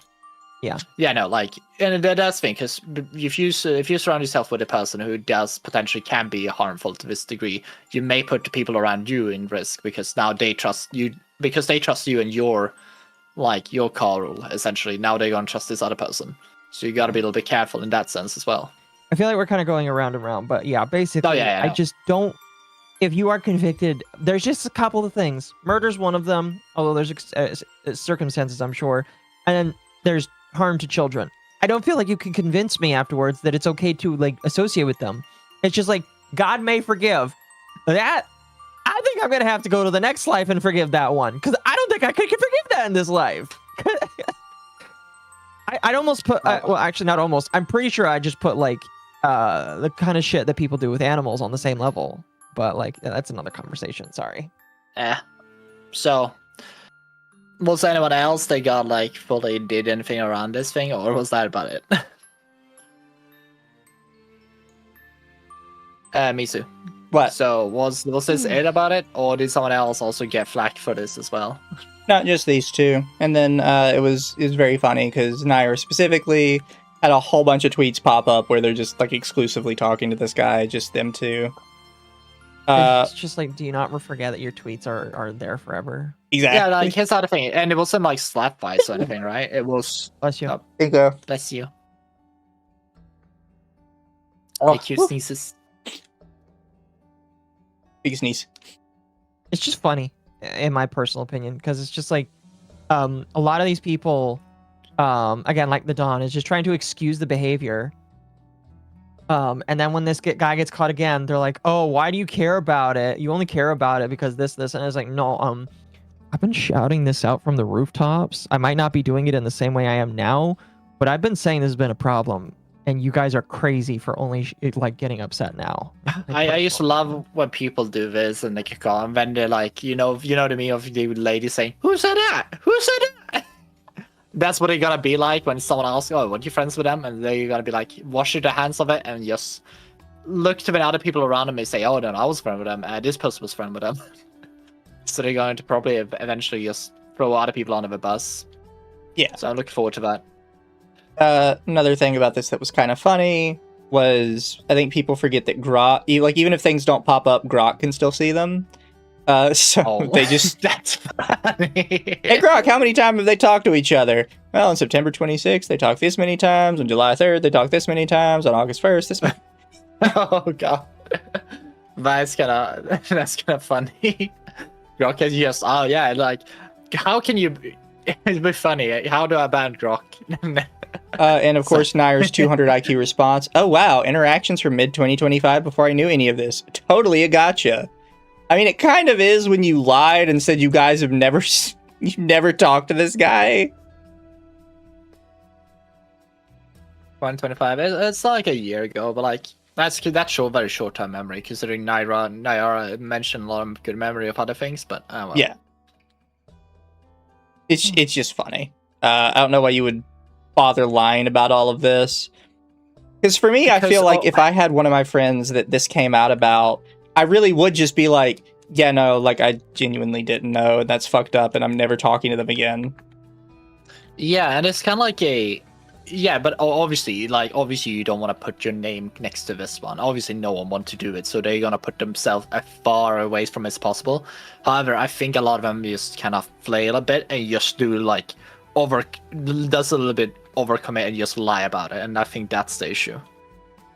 Yeah.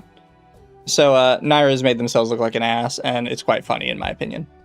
Oh yeah, it's very funny. It's like a continuous rung on the ladder of sinking down further and further and further into obscurity because you're letting these little pricks hurt you, and it's just getting worse and worse. Maybe you should keep a mind on who you align yourself with a bit more. Yeah. Yeah, I don't think they will. Because, like, all this guy had to do to get in their good graces was run around and be like, I support trans people. Trans people are wonderful. Like, there's nothing wrong with trans kids. And they were immediately like, oh, this is our friend now. That's really dangerous. I'm going to be honest with you. That's a very low bar to entry. I will say some people on both sides do that, but on the left, I just see oftentimes people just like excusing behaviors because it's like, oh, but they said trans rights. They said the keywords. I'm supposed to be friends with them. It's such gullible behavior. They promised they'd like be my friend. Yeah. It's funny to me because it's clearly a mistake on their part. He tried to call himself trans too. Yes, and then people also like endorsed him further because of that, and it's just it reminds me. Mizu, you remember the Trans Unicorn Ranch, right? Yes. So there was a period where they were trying to get somebody, as people call it. Exactly, the Trans Unicorn Ranch, the tranch. That unfortunately led to the deaths of many alpacas. Because they thought they were going to have an entire homestead run off just alpacas. Yep, in the middle of Colorado. That is a stream. Mizu, when I do that stream, I definitely think I'm going to talk about that ranch with Dama. When I do, I think I'll bring you on because that'll be a fun stream.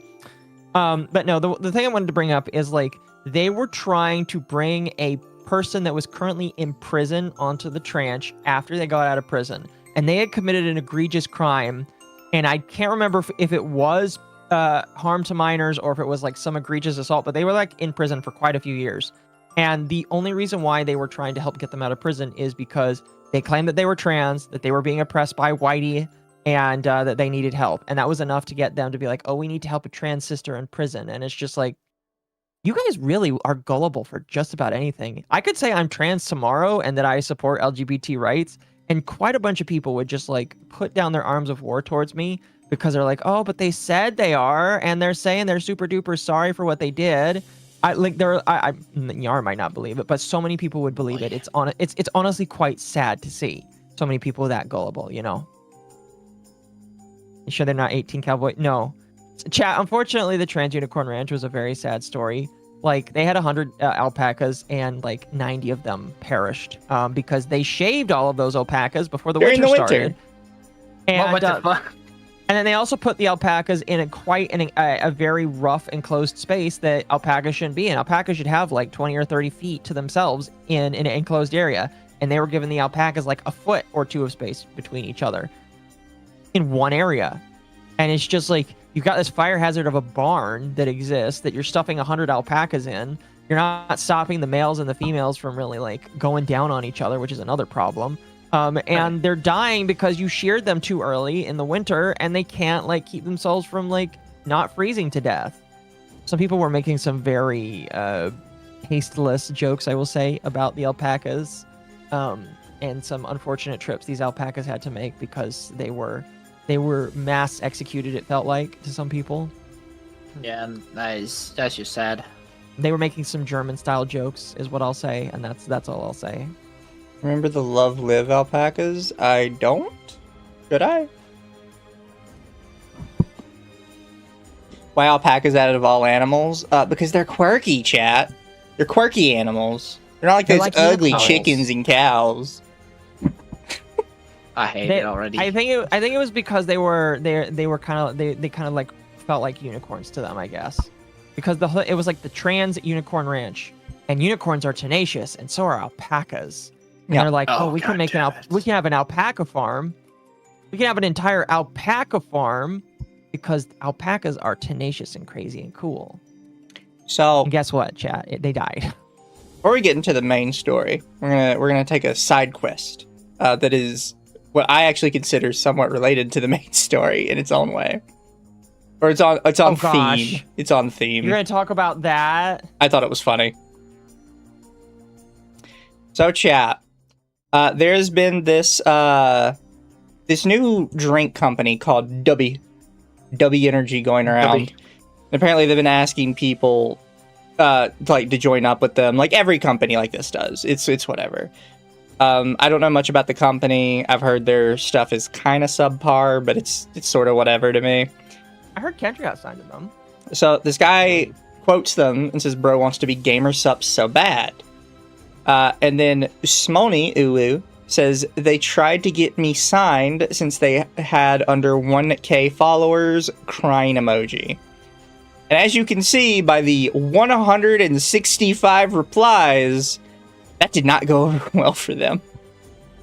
No, it did not. They got retweeted by the is- company who showed their experience with them. So this was the That's company hilarious. reply. You literally hit us up. Your DMs are not private. Simone sent them, "I wonder, do you guys answer DMs? You accepted this message. Hi, yes, how can we help you?" Says, "Oh, Pog, was just seeing if W is one of those Pog brand accounts to answers back. I like the custom creator cup you've been getting lately." They replied, "Thanks for the feedback," which is just like the most generic company answer ever. I mean, I don't really know what else I would say myself, but Says, "Yeah, of course. Now for the real question. How would you feel about a femboy VTuber shaker? Cough, cough." They replied, "Partners need at least 31 or more sales in a year for a potential custom flavor or shaker."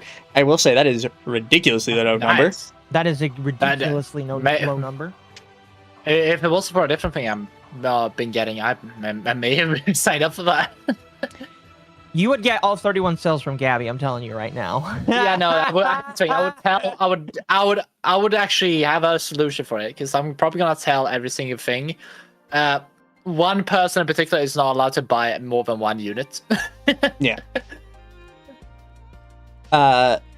So this is kind of where that line ends. But then their manager, Petite Neat, just figured I'd share this for all the W dick riders. The company contacted first. The company just sends them a generic partnership offer email.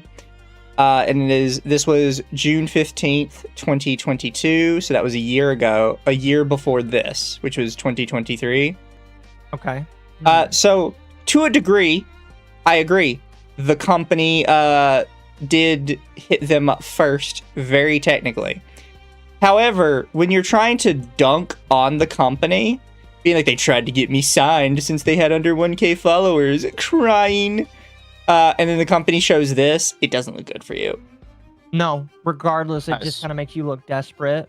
Just like, why didn't you That's respond to? I want to cringe. see the email exchange. If they emailed, what's the email exchange look like back and forth?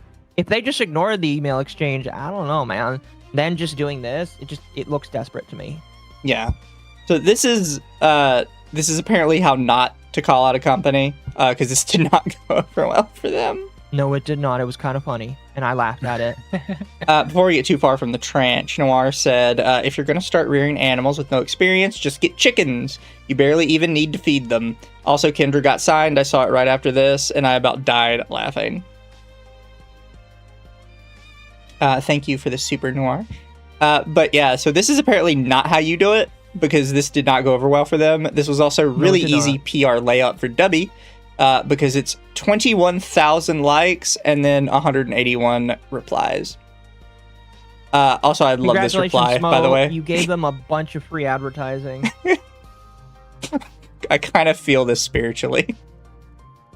Just as quote, Opog.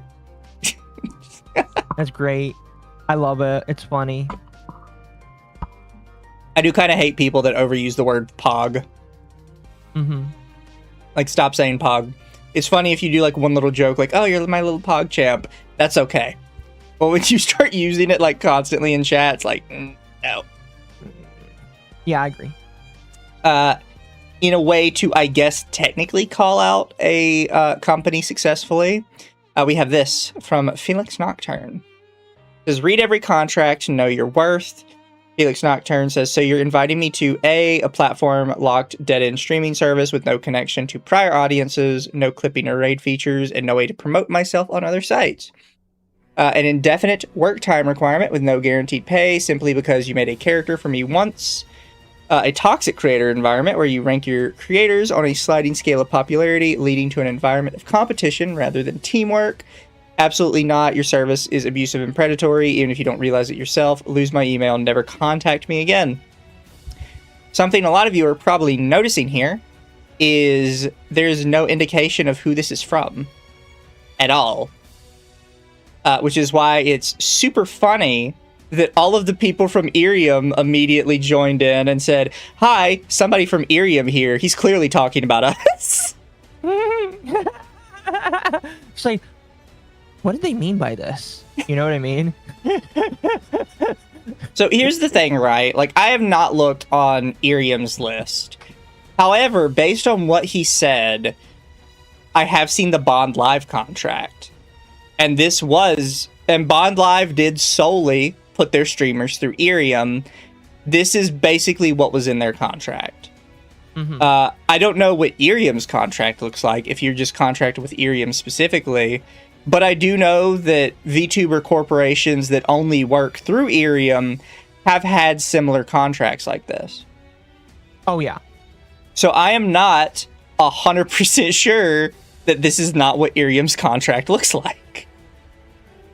Because everyone keeps saying, no, it sounds bad, but trust me, it's not that bad. You can stream wherever you feel like. You know, it's actually really easy to stream constantly every day on an app that is solely mobile focused, by the way. Which is really dumb. I don't know why they did that.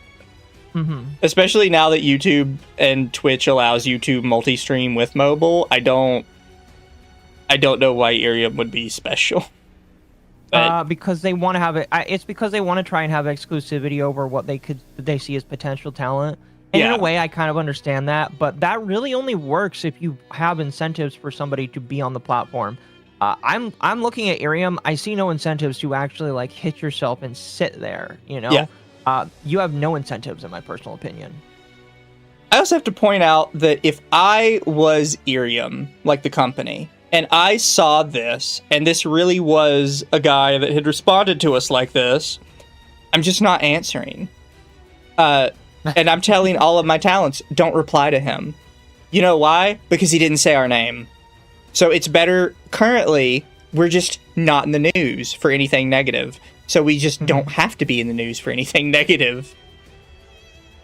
When all of these IRIAM people start responding, and they're like, hey, this is our platform, let me explain why he's wrong.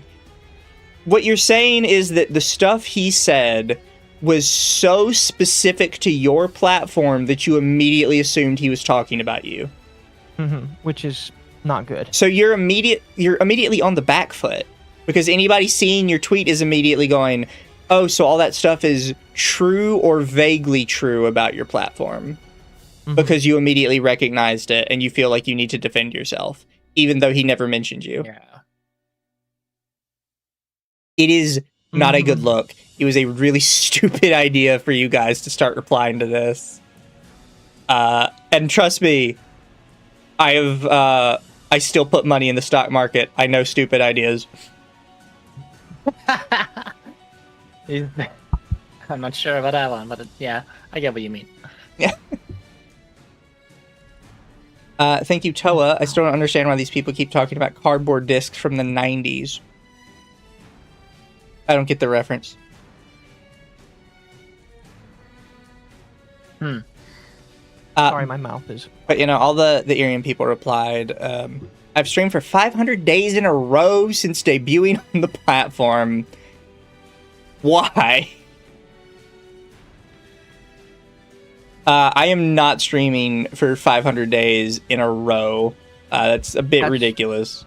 That's almost crazy. 2 years of constant... Like, when I have a real banger week, like this week, you know, I'll stream every single day or I'll appear on something every single day, but I can't do that. I can't do that Yeah, very like... much. It gets really tiring and draining. Yeah, sometimes I need time for myself to just relax a bit.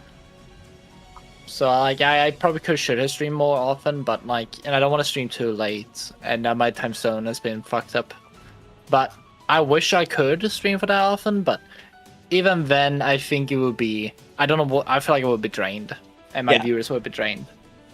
There's also the kind of the problem of whenever people start talking like this, you don't sound like somebody that just really likes IRIAM and is defending it. You sound corporate. You sound like you've been told to say this.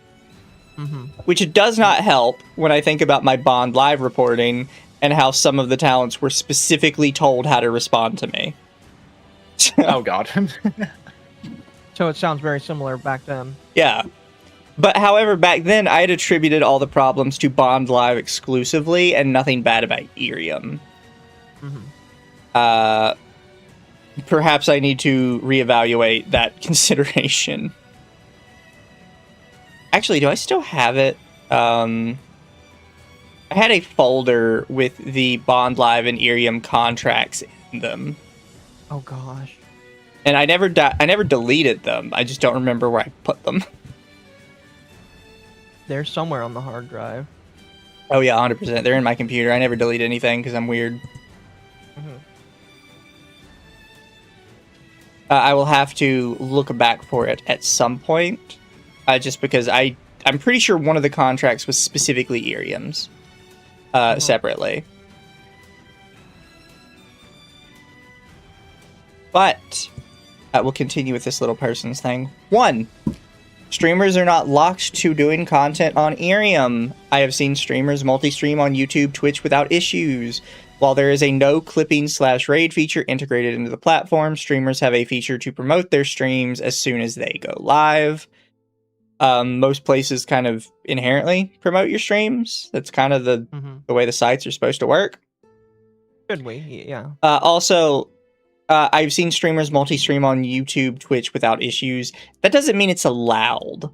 That means nobody's caught them or nobody's cared. Because technically, how I stream is against the rules on Twitch. Because I have integrated chats. Twitch has never beaned me for it, and they don't bean a lot of people for it. Because ultimately, they would have to bean a lot of fucking people to crack down on that. But it's still technically against the rules. I think they've only beamed people for it like once or twice, and I don't even think they were like small creators. Yeah. It was trying to like set up a precedent that you couldn't do this, and they just got so much backlash. I think they just like, okay, we're not gonna do this. Yeah. Pretty much. Yeah, chat. It's a nice acronym on the second one.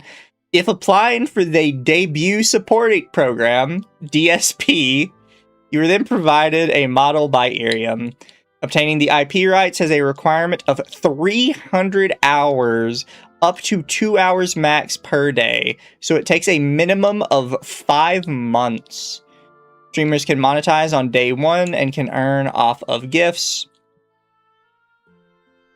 That's assuming you stream every day for 2 hours for 5 months straight. Realistically, you're going to take time off, and if you're capped at 2 hours a day, it's going to take a year, maybe more, before you get your model. Which, I mean, yeah, that's kind of nice if you can't, like, afford a model or anything, but my understanding from the contract I saw was that you get 0 say in your model. So you're just kind of fucking dice rolling. Well, hope it looks like something I like, you know? Yeah. Oh god.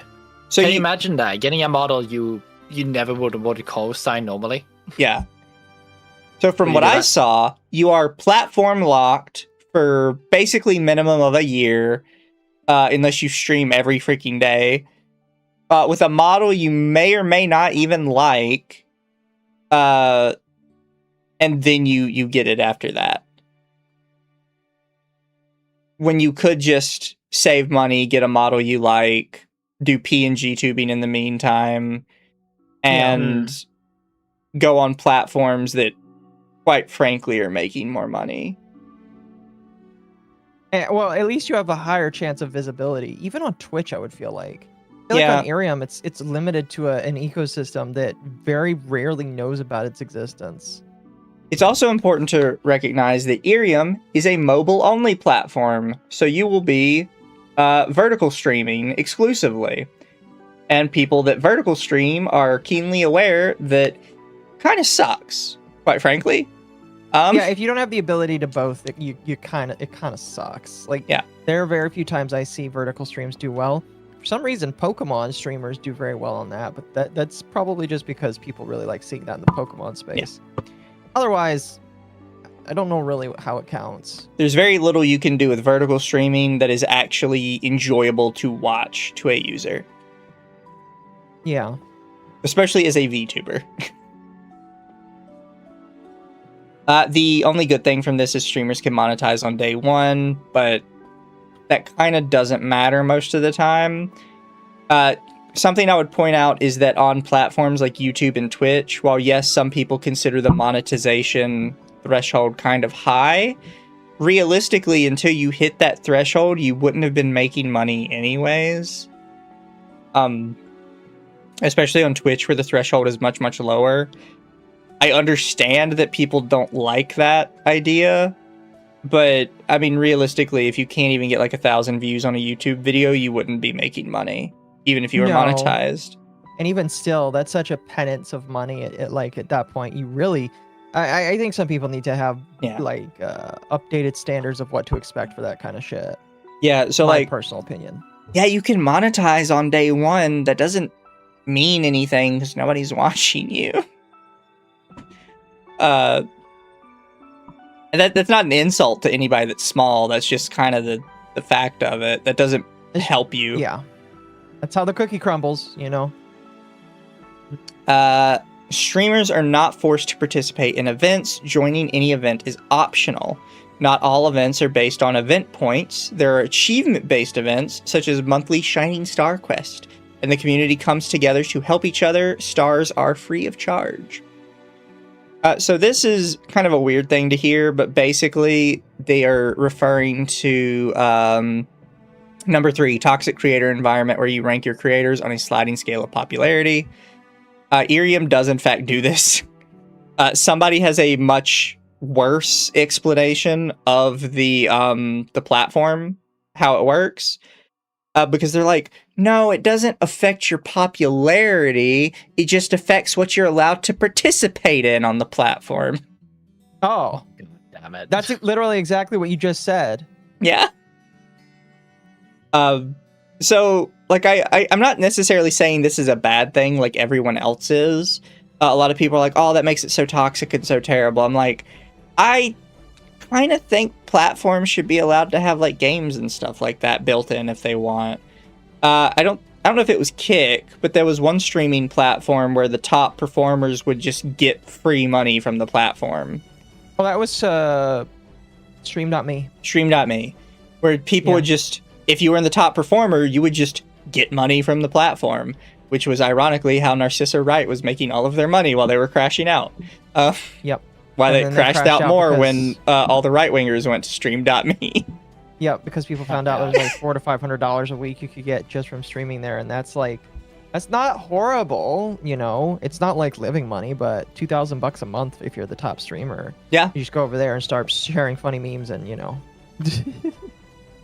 And the last one is IRIAM is not an abusive or predatory platform, as the original post implied it to be.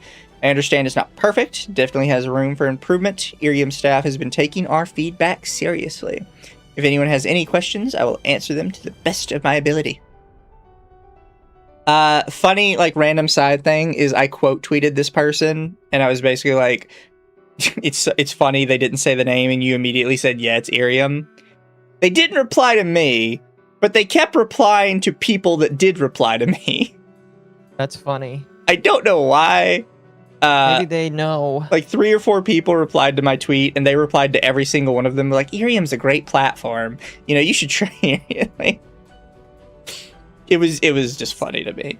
I would not doubt if there is something in IRIAM that says don't talk to me specifically because of the Bond Live stuff. There probably is. 100%. And I'm gonna be honest with you, Mizu. It's funny. Yeah. I love it. It's very funny. Also, as Zahara says, remember Erebus Grey, who pretended to be Leah's sister to try and get clout? She used to stream in IRIAM.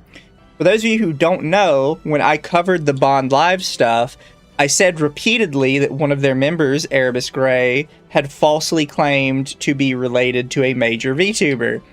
And I was never able to say who it was because I couldn't, like, expose my sources, and they specifically asked me to not say anything.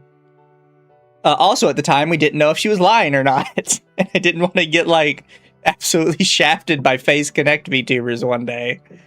But yeah, one of Bond Live's big VTubers in Bond Live was a IRIAM strictly corpo, claimed that she was related to Leah from Face Connect, and was apparently she was actually using that to get sponsorships. Oh, for fuck's sake. That is incredibly. Can I just say, there's a lot of times where I hear of people doing stupid stuff, and you always hear the adage that most criminals are just stupid and they do things because they're stupid. But then I look at it as like, why would you do this? This is one of the dumbest fucking things in the world. And then it's like, well, because they're stupid. They don't understand that one day they're going to get caught, because they're not thinking about, oh, this is real life. And in real life, you get caught and you have to deal with the consequences of your actions. They're just thinking about the immediate payoff in the moment. So like lying about that, it sounds cool for sure. But you're going to have to pay for it later, whether or not you acknowledge it. Yeah. She was one of the big ones that was really mad at me. I had also been told by multiple talents that she was very much a mean girl, and the corporation was propping her up. What a surprise. And the thing is, that's going to be... I don't know how closely they were tied together, but that's always going to be what I think of when I think of IRIAM, is I'm going to think of the Bond Live situation. Because when I was sent the Bond Live contracts, I was sent both a Bond Live and a IRIAM contract. Because they were so closely connected together, you had to sign both. So, like, I can't be like, yeah, no, IRIAM's great. Because I don't know if they are or not. I'm always going to think about, like, the other shit that I caught them doing. Mm-hmm. Oh, God. We also had this one, by the way, which was huge little essay she wrote here. Admittedly, though, they have Twitter Blue, whereas this person did not, so they had to do multiple tweets. This person could do all one tweet, so, you know. So it was Celeste Orion. Says, hi, you don't know me, and that's fine, but let me share things from the other side. Can I just say, yeah, I definitely don't know them because they're from IRIAM. Yeah. I'd like to point out their bio says they're a 2.5D DJ variety gamer Yuri goddess. Jesus. How are you Okay, a 2.5D VTuber? Aren't you just 3D or 2D? What I'm hearing is Tumblr vibes right there. That just Tumblr like isms right there all over. Yeah. Yuri goddess. So I am Celeste Orion, DJ Catgirl of IRIAM US. I debuted minute 1 of the platform going live back in 2024.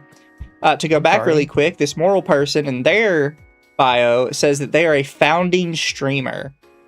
So we have a founding streamer, and we have somebody else who's saying that they are a founding streamer, literally started as soon as the platform went live. I've stuck it every single day since, mind you, that is 628 days in a row. So you guys need to work on this days in a row thing. When all of the founding streamers say they have not had a single day off since the platform went live, that sounds sus to me. That sounds That does not make me sound like this is a good platform. I am immediately suspect of this platform, of why none of you have taken time off. Yeah, I can't. Like 2 hours. Okay, you have to think about it. 2 hours a day, 365 days a year, ever since the platform's beginning. Here, let me do the math on that really. Well, I'm not even saying like 2 hours a day is a lot, but especially if you have like a real job as well. Like that shit's exhausting. That's 1,400 hours over the last 2 years that they are alleging that they've done. That's a lot of time streaming for sure, but like holy. But it's kind of like a. No, it's. I don't believe it. Simple as. Well, for me, it's not even like the time investment. It's that just forcing yourself to do a stream every single day and never just being like, okay, I'm not going to do it today. You know, I'm going to take a day off for myself and relax. Yeah, I'm going to fly out to this place, or I'm going to visit some of my parents. No, I'm going to stream that day. So when all of your founding streamers keep saying, I've never had a day off, Yeah, I see what you mean. 2.5D VTubers or VTubers who do live entertainment activities. I don't consider that 2.5D.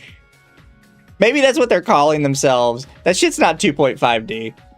No, I don't see that. Because we have 2.5D. It's Octopath Traveler. It's the 2D games that are kind of in a 3D space. And they look pretty. Yeah, we like those. We like those games. If you're calling yourself a 2.5D VTuber, you're just a flesh tuber who likes to use the model occasionally. I am someone who understands the platform, you could say. The good, the bad, and the reality of it, so to speak. So what I'm going to do now is talk/debunk each of your claims about said platform so we can all get on with our day. You sound kind of like a bitch. I'm not gonna lie. When you talk like that. Platform locked, dead end service. Sorry, what? You lied out for a bit when you said that. I was like... Oh. So I was just saying, chat heard me because my thing was still going off and I used 2 different microphones. Where she says, so what I'm going to do now is talk/debunk each of your claims about said platform so we can all get on with our day. And I'm just like, that's kind of bitchy. Yeah, that is very much a bitchy behavior. All bitchy's way to say it. So point 1, platform locked, dead end service. IRIAM does not lock you to the platform.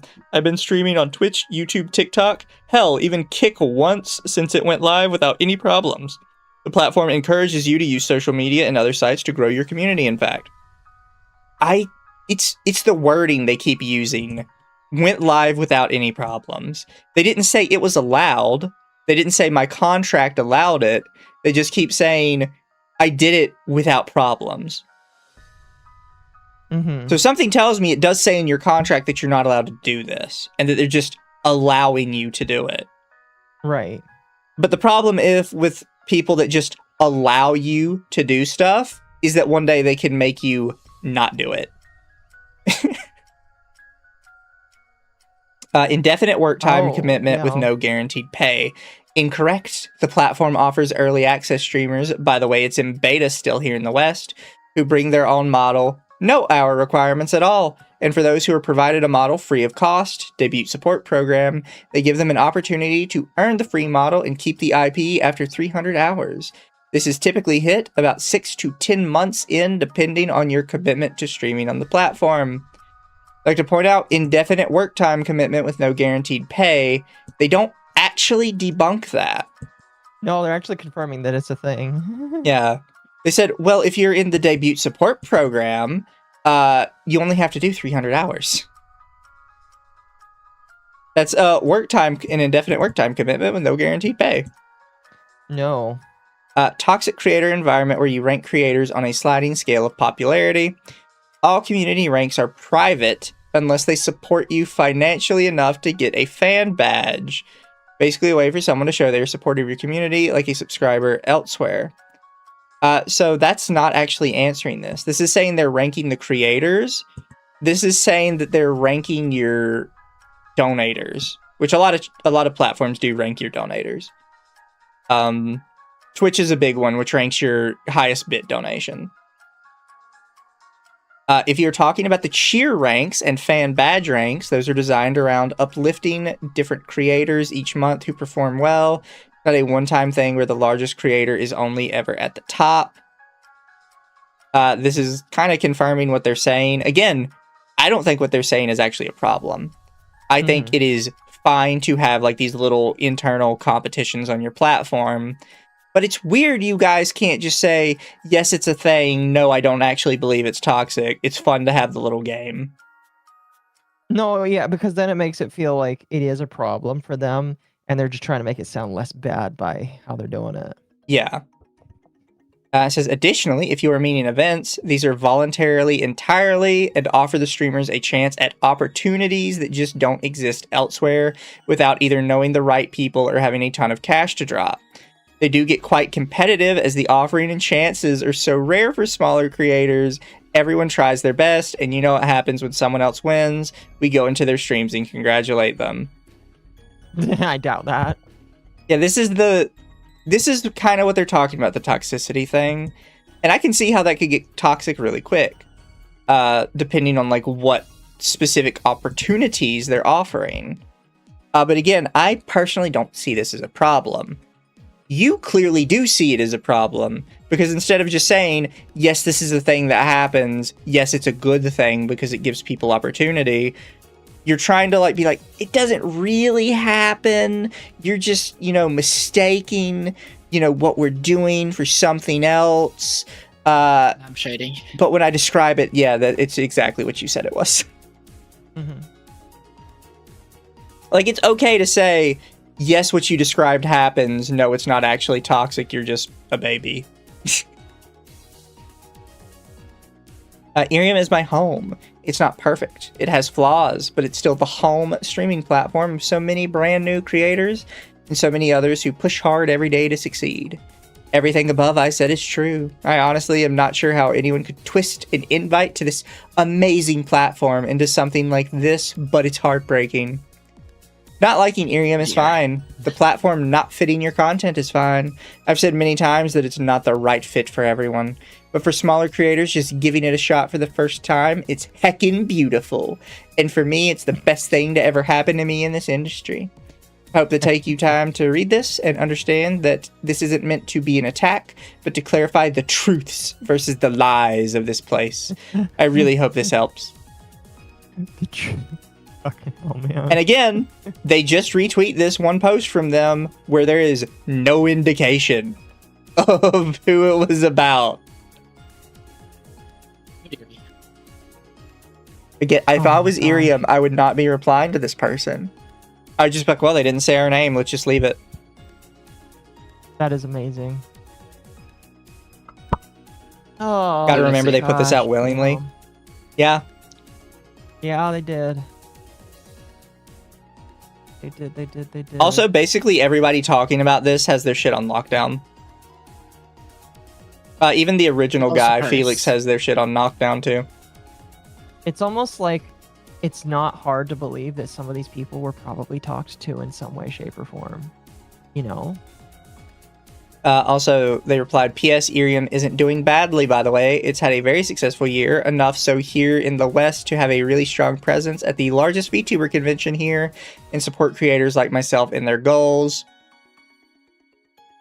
It's kind of interesting that they're saying that. Like, how do you know that? Yeah. Did they tell you their financials? I don't know. That's just kind of interesting to hear that this person is saying, oh, they're doing just fine. Oh, really? Okay. Yeah. And then they said the closing down replies now as I feel like we've said our piece and shared the facts versus any sort of misunderstanding or misinformation. Good night, all. There was no reason for you to reply to this guy. Like, Mm-hmm. so this person replies, I'm about to say, I'm pretty sure they have a set number of hours before you can just take the IP and leave to stream wherever, on top of being able to stream on other platforms. A bit confused where the indefinite came from, unless the email was poorly worded. They said, perhaps it was poorly worded. I know the IRIAM team translates a lot via Japanese to English translations, so it could have been.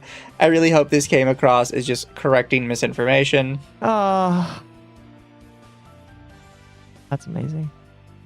So it's like, by the way, if you get a message from our team, some stuff might be incorrect because they're using translators. Oh, dearie. Oh, God. They have this person that replies to them. And they have to say, to clarify, I don't work for IRIAM. I'm just a streamer on there who loves the platform deeply. I'm so glad your friend has joined the platform and hope you can do so as well. If you'd like a link to apply to stream, it's right here. So I said this earlier, IRIAM does have contracts for streaming on their platform. So technically, most of you probably do work for them. Now, I'm not saying you work closely with them. I'm not saying you have stake in the company. But IRIAM does, and it's not a TOS, they have like actual contracts for people to fill out. So technically, you probably do work for them.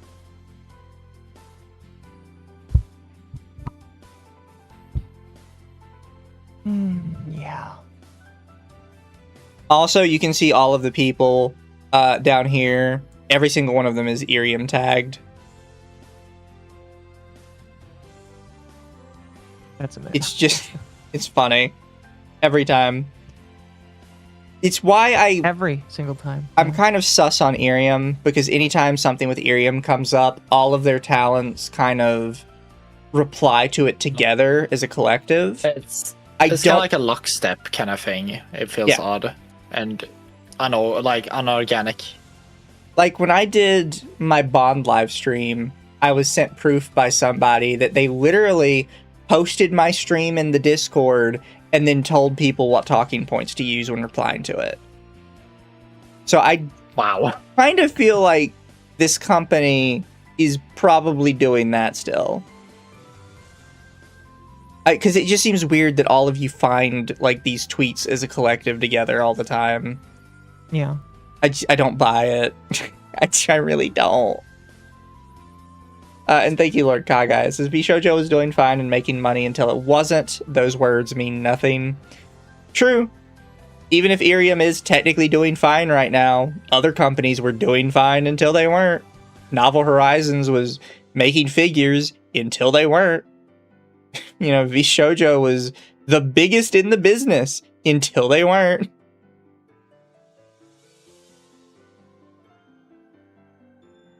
I'm glad that actually wrapped itself up very well with the first thing we covered, the Novel Horizons thing. It did. It did. Sounds like the streaming equivalent of seminar callers. I'll admit I don't know what that means. Me neither, unfortunately. I'm sorry, chat. I'm stupid. I'm a stupid laborer. We're stupid and tired. He's very The tired, constant chat. is that we are always tired, chat. I'm not, because I just woke up. Oh, you're wired. You can be the wired weird one. We are IRIAM. Resistance is futile. Lamau, like the Borg. As a completely side note, chat, that is unrelated to anyone but me, there was a Nintendo Direct the other day where they revealed the new Fire Emblem Fortune's Weave. And Fire Emblem is my favorite series ever, and it is fucking trash now, and I hate it, and it's never gonna survive. That's sad. Yeah. We talked about this multiple times, and you streamed about it on Tuesday, I think. I did, and it got posted to the Fire Emblem Reddit, and they were very mad about it. Did they really? Oh, boy. That's amazing. Fake fans. Oh, did I Fake not send you that? No, I didn't know that. Listen, I rarely see any of my shit end up on Reddit. The last time I did, Temp sent me just like a picture of somebody posting edits of my model that people did on Reddit in certain tattoos, and I'm just like, I guess that's fine. Here, I would just share it with the chat because I think it's funny. The worst Fortune's Weave reaction so far. Holy shit, that's amazing. Oh, it's a sub. Oh my god. I fucking hate Reddit. Every time I see, I Oh, they're always, like, saying die you don't inside. understand Fire Emblem. Oh, that's funny. It's like what's the Aslan meme where it's like, I was there when it was written. What do you mean? Somebody had sent it to me on. Well, they didn't send it to me on Twitter. They told me, "Hey, they're talking about you on Reddit." So I was like, "Oh, what Reddit would I possibly be on?" So I just went to the Fire Emblem Reddit, and it was literally the first post. I like So how you many fucking updates did this think. get? Funnily enough, 0. Really? This has no attention on it? No, it has No, it attention has. on it. People have kept it at 0. No updates? Really? Because first person, you're doing yourself a disservice by giving them light. Oh, that's Wow. so funny. These people would literally rather just shadow ban you than like argue about how you're wrong. Yeah, so they It's have a blue been. one. They Don't have, give him power. they've ensured that it stays at 0 likes because they're like, well, we don't want to like downvote you because you're still doing a good thing calling them out, but we don't want to upvote you because like you gave them attention and you're not supposed to give them attention. This is Oh, this that's is like the beautiful. woman way of doing it. I swear to God. It was also funny seeing how they judged what because me and Shiroi had did the stream talking about it and how they phrased certain things we said. So in Fire Emblem, for those of you who don't know, typically the main character's parents are either already dead or they die within the first act. In Fire Emblem Sacred Stones, literally the first scene is Irika and Ephraim's dad being killed. In famously 3 Houses, your father dies by I think like chapter 3 or 4. And it's actually a big inciting incident for the story. That's just how Fire Emblem does it. Because they use kings and queens and royalty, so they want to make you like a prince character, but they need a reason to get you out of the house. So typically your country gets taken over, the king and queen get killed, now you're on your own trying to reclaim your country sort of deal. Mm-hmm. In this Fire Emblem, the first character they introduce to you is a kid named Kai, and he is a black kid. He is the kid on the far left here. And instead of his dad being dead, his dad gets thrown into prison for committing crimes. Okay. It is one of the first Fire Emblem characters to not have their parents die. And instead of dying, they throw him in jail. You're telling me I'm not My joking. that Nintendo went there. I just Nintendo said, "Yes, your dad." is in Nintendo went prison." there.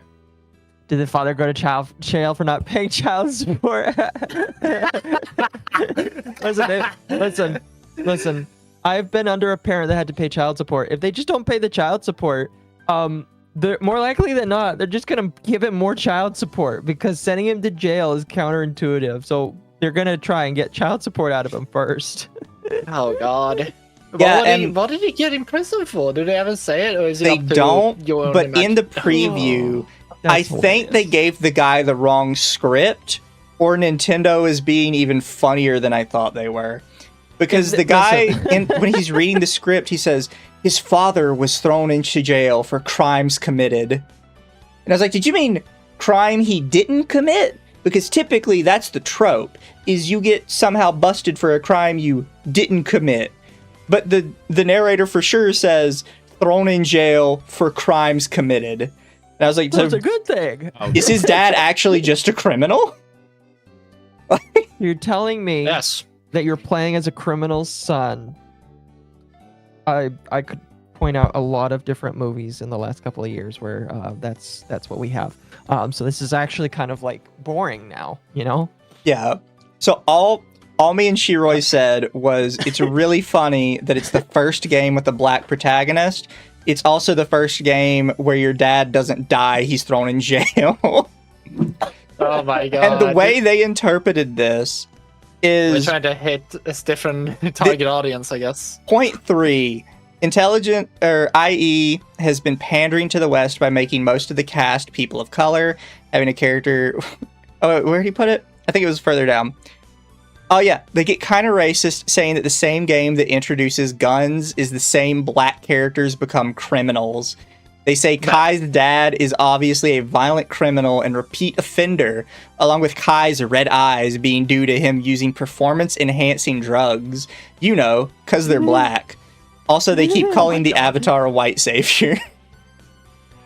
What did Nintendo boy, mean oh by boy. this? This is like his like absolute schizophrenic take on something we said. Like all we said was that it's funny that the first game with the black protagonist has a dad gets thrown in jail.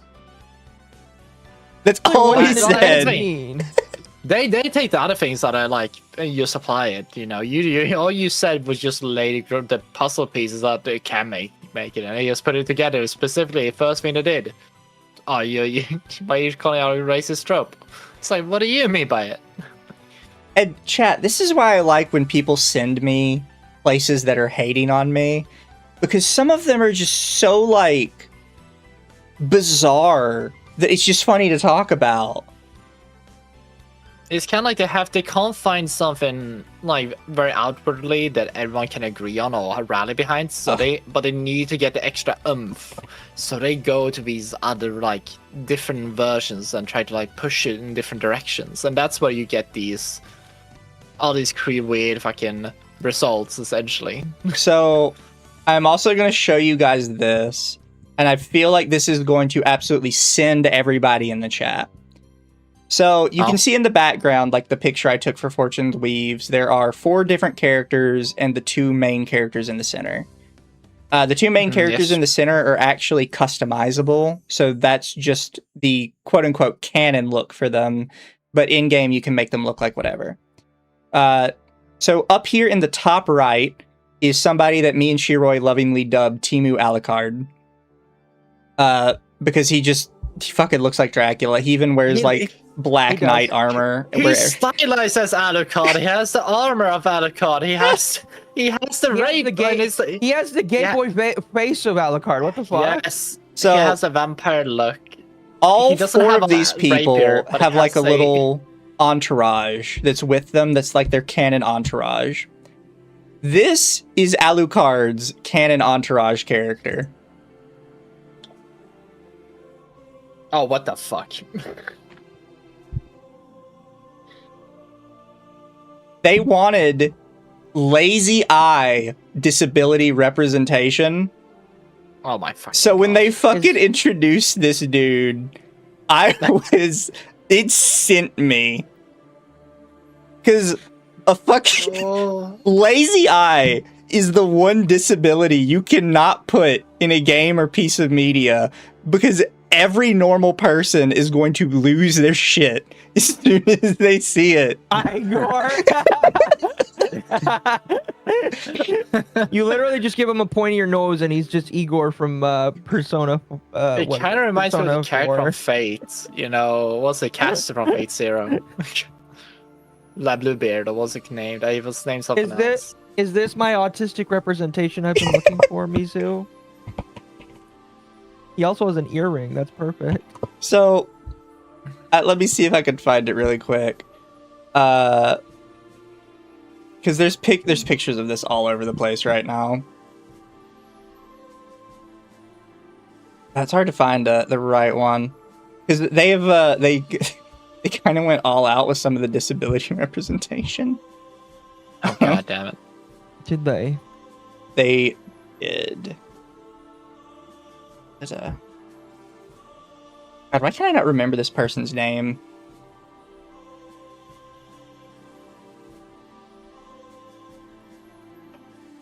Oh, you guys continue talking for a sec while I find this really quick. I don't know. Really want to add to this. Really, like I'm kind of getting tired. Fair. man. Because I have to. I'm kind of happy I never really. For one reason, I'm happy I didn't get into Fire Emblem really too early on or midway through. Because if I got into it, it would have been during its crash era, I guess. Yeah. Somebody in chat said just give him an eye patch. Our second girl here with the big titty armor. Second guy down is somebody that's in her entourage. He just Goddamn, like And when I saw him, I was just like, why does like the barbarian clan just have like fucking Captain Hook in their black Captain Hook in their entourage? It is Black Captain Hook. What the hell? What is it? It's That's not what- Blackbeard.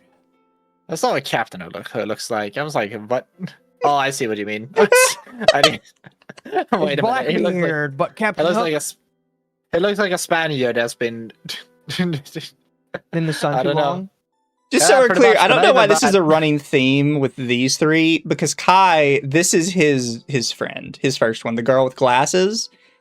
Actually, you know what? I see the theme now. Everybody in the middle section has something wrong with their eyes. She has glasses, he has a lazy eye, he's straight up missing his eye and has an eye patch, and you can see the third guy here has some sort of damage to his eye as well. Like a burn damage on Oh. it, yeah. Literally, everybody in the center row has some sort of eye problem. I guess We're hitting hard with the. I still remember the thing where a lot of companies getting extra budgeting if they add disabilities or any of these things. So I feel like that it's. I'm sorry. optically observing these people, Optically. and Oh and my I'm seeing quite a funny scene here. Yeah. All right, I'm done. I'm tired, man. Before you go, Oh, God. this, in fact, in the center here is who we called Timu Alucard. He looks at Alucard. He's posed Alucard. It's the cloak as well that kills it. And it's a Griffith, because Alucard is literally a Griffith lookalike. And this It's just literally it's like gay boy. Black Griffith. It's just edgy Griffith.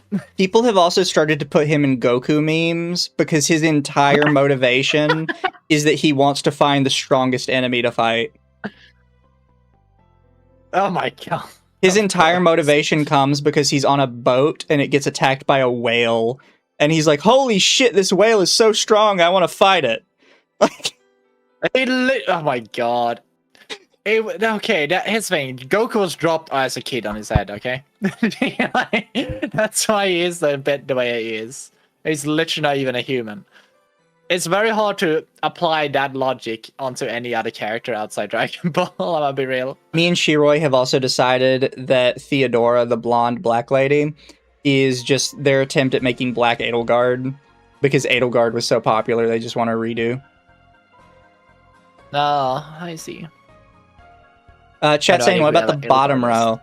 My belief is the bottom row is just everybody is some form of gay. They look very gay. That's true.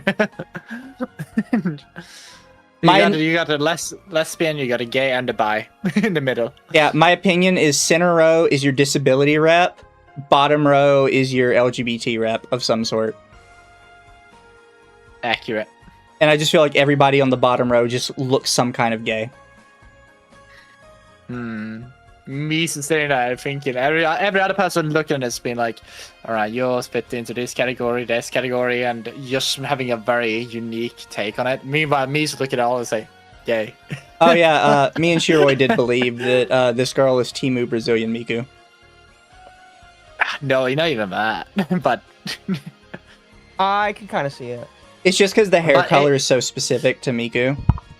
it's also the colors of the outfits, yeah, like yellow and Well, think about it. Everybody else actually has fairly normal hair colors, except for this guy that's got like a purple. But even then, Yeah. it's still like a very light purple. And then if you like zoomed out, you immediately see Timu Brazilian Miku. She sticks out like a sore thumb.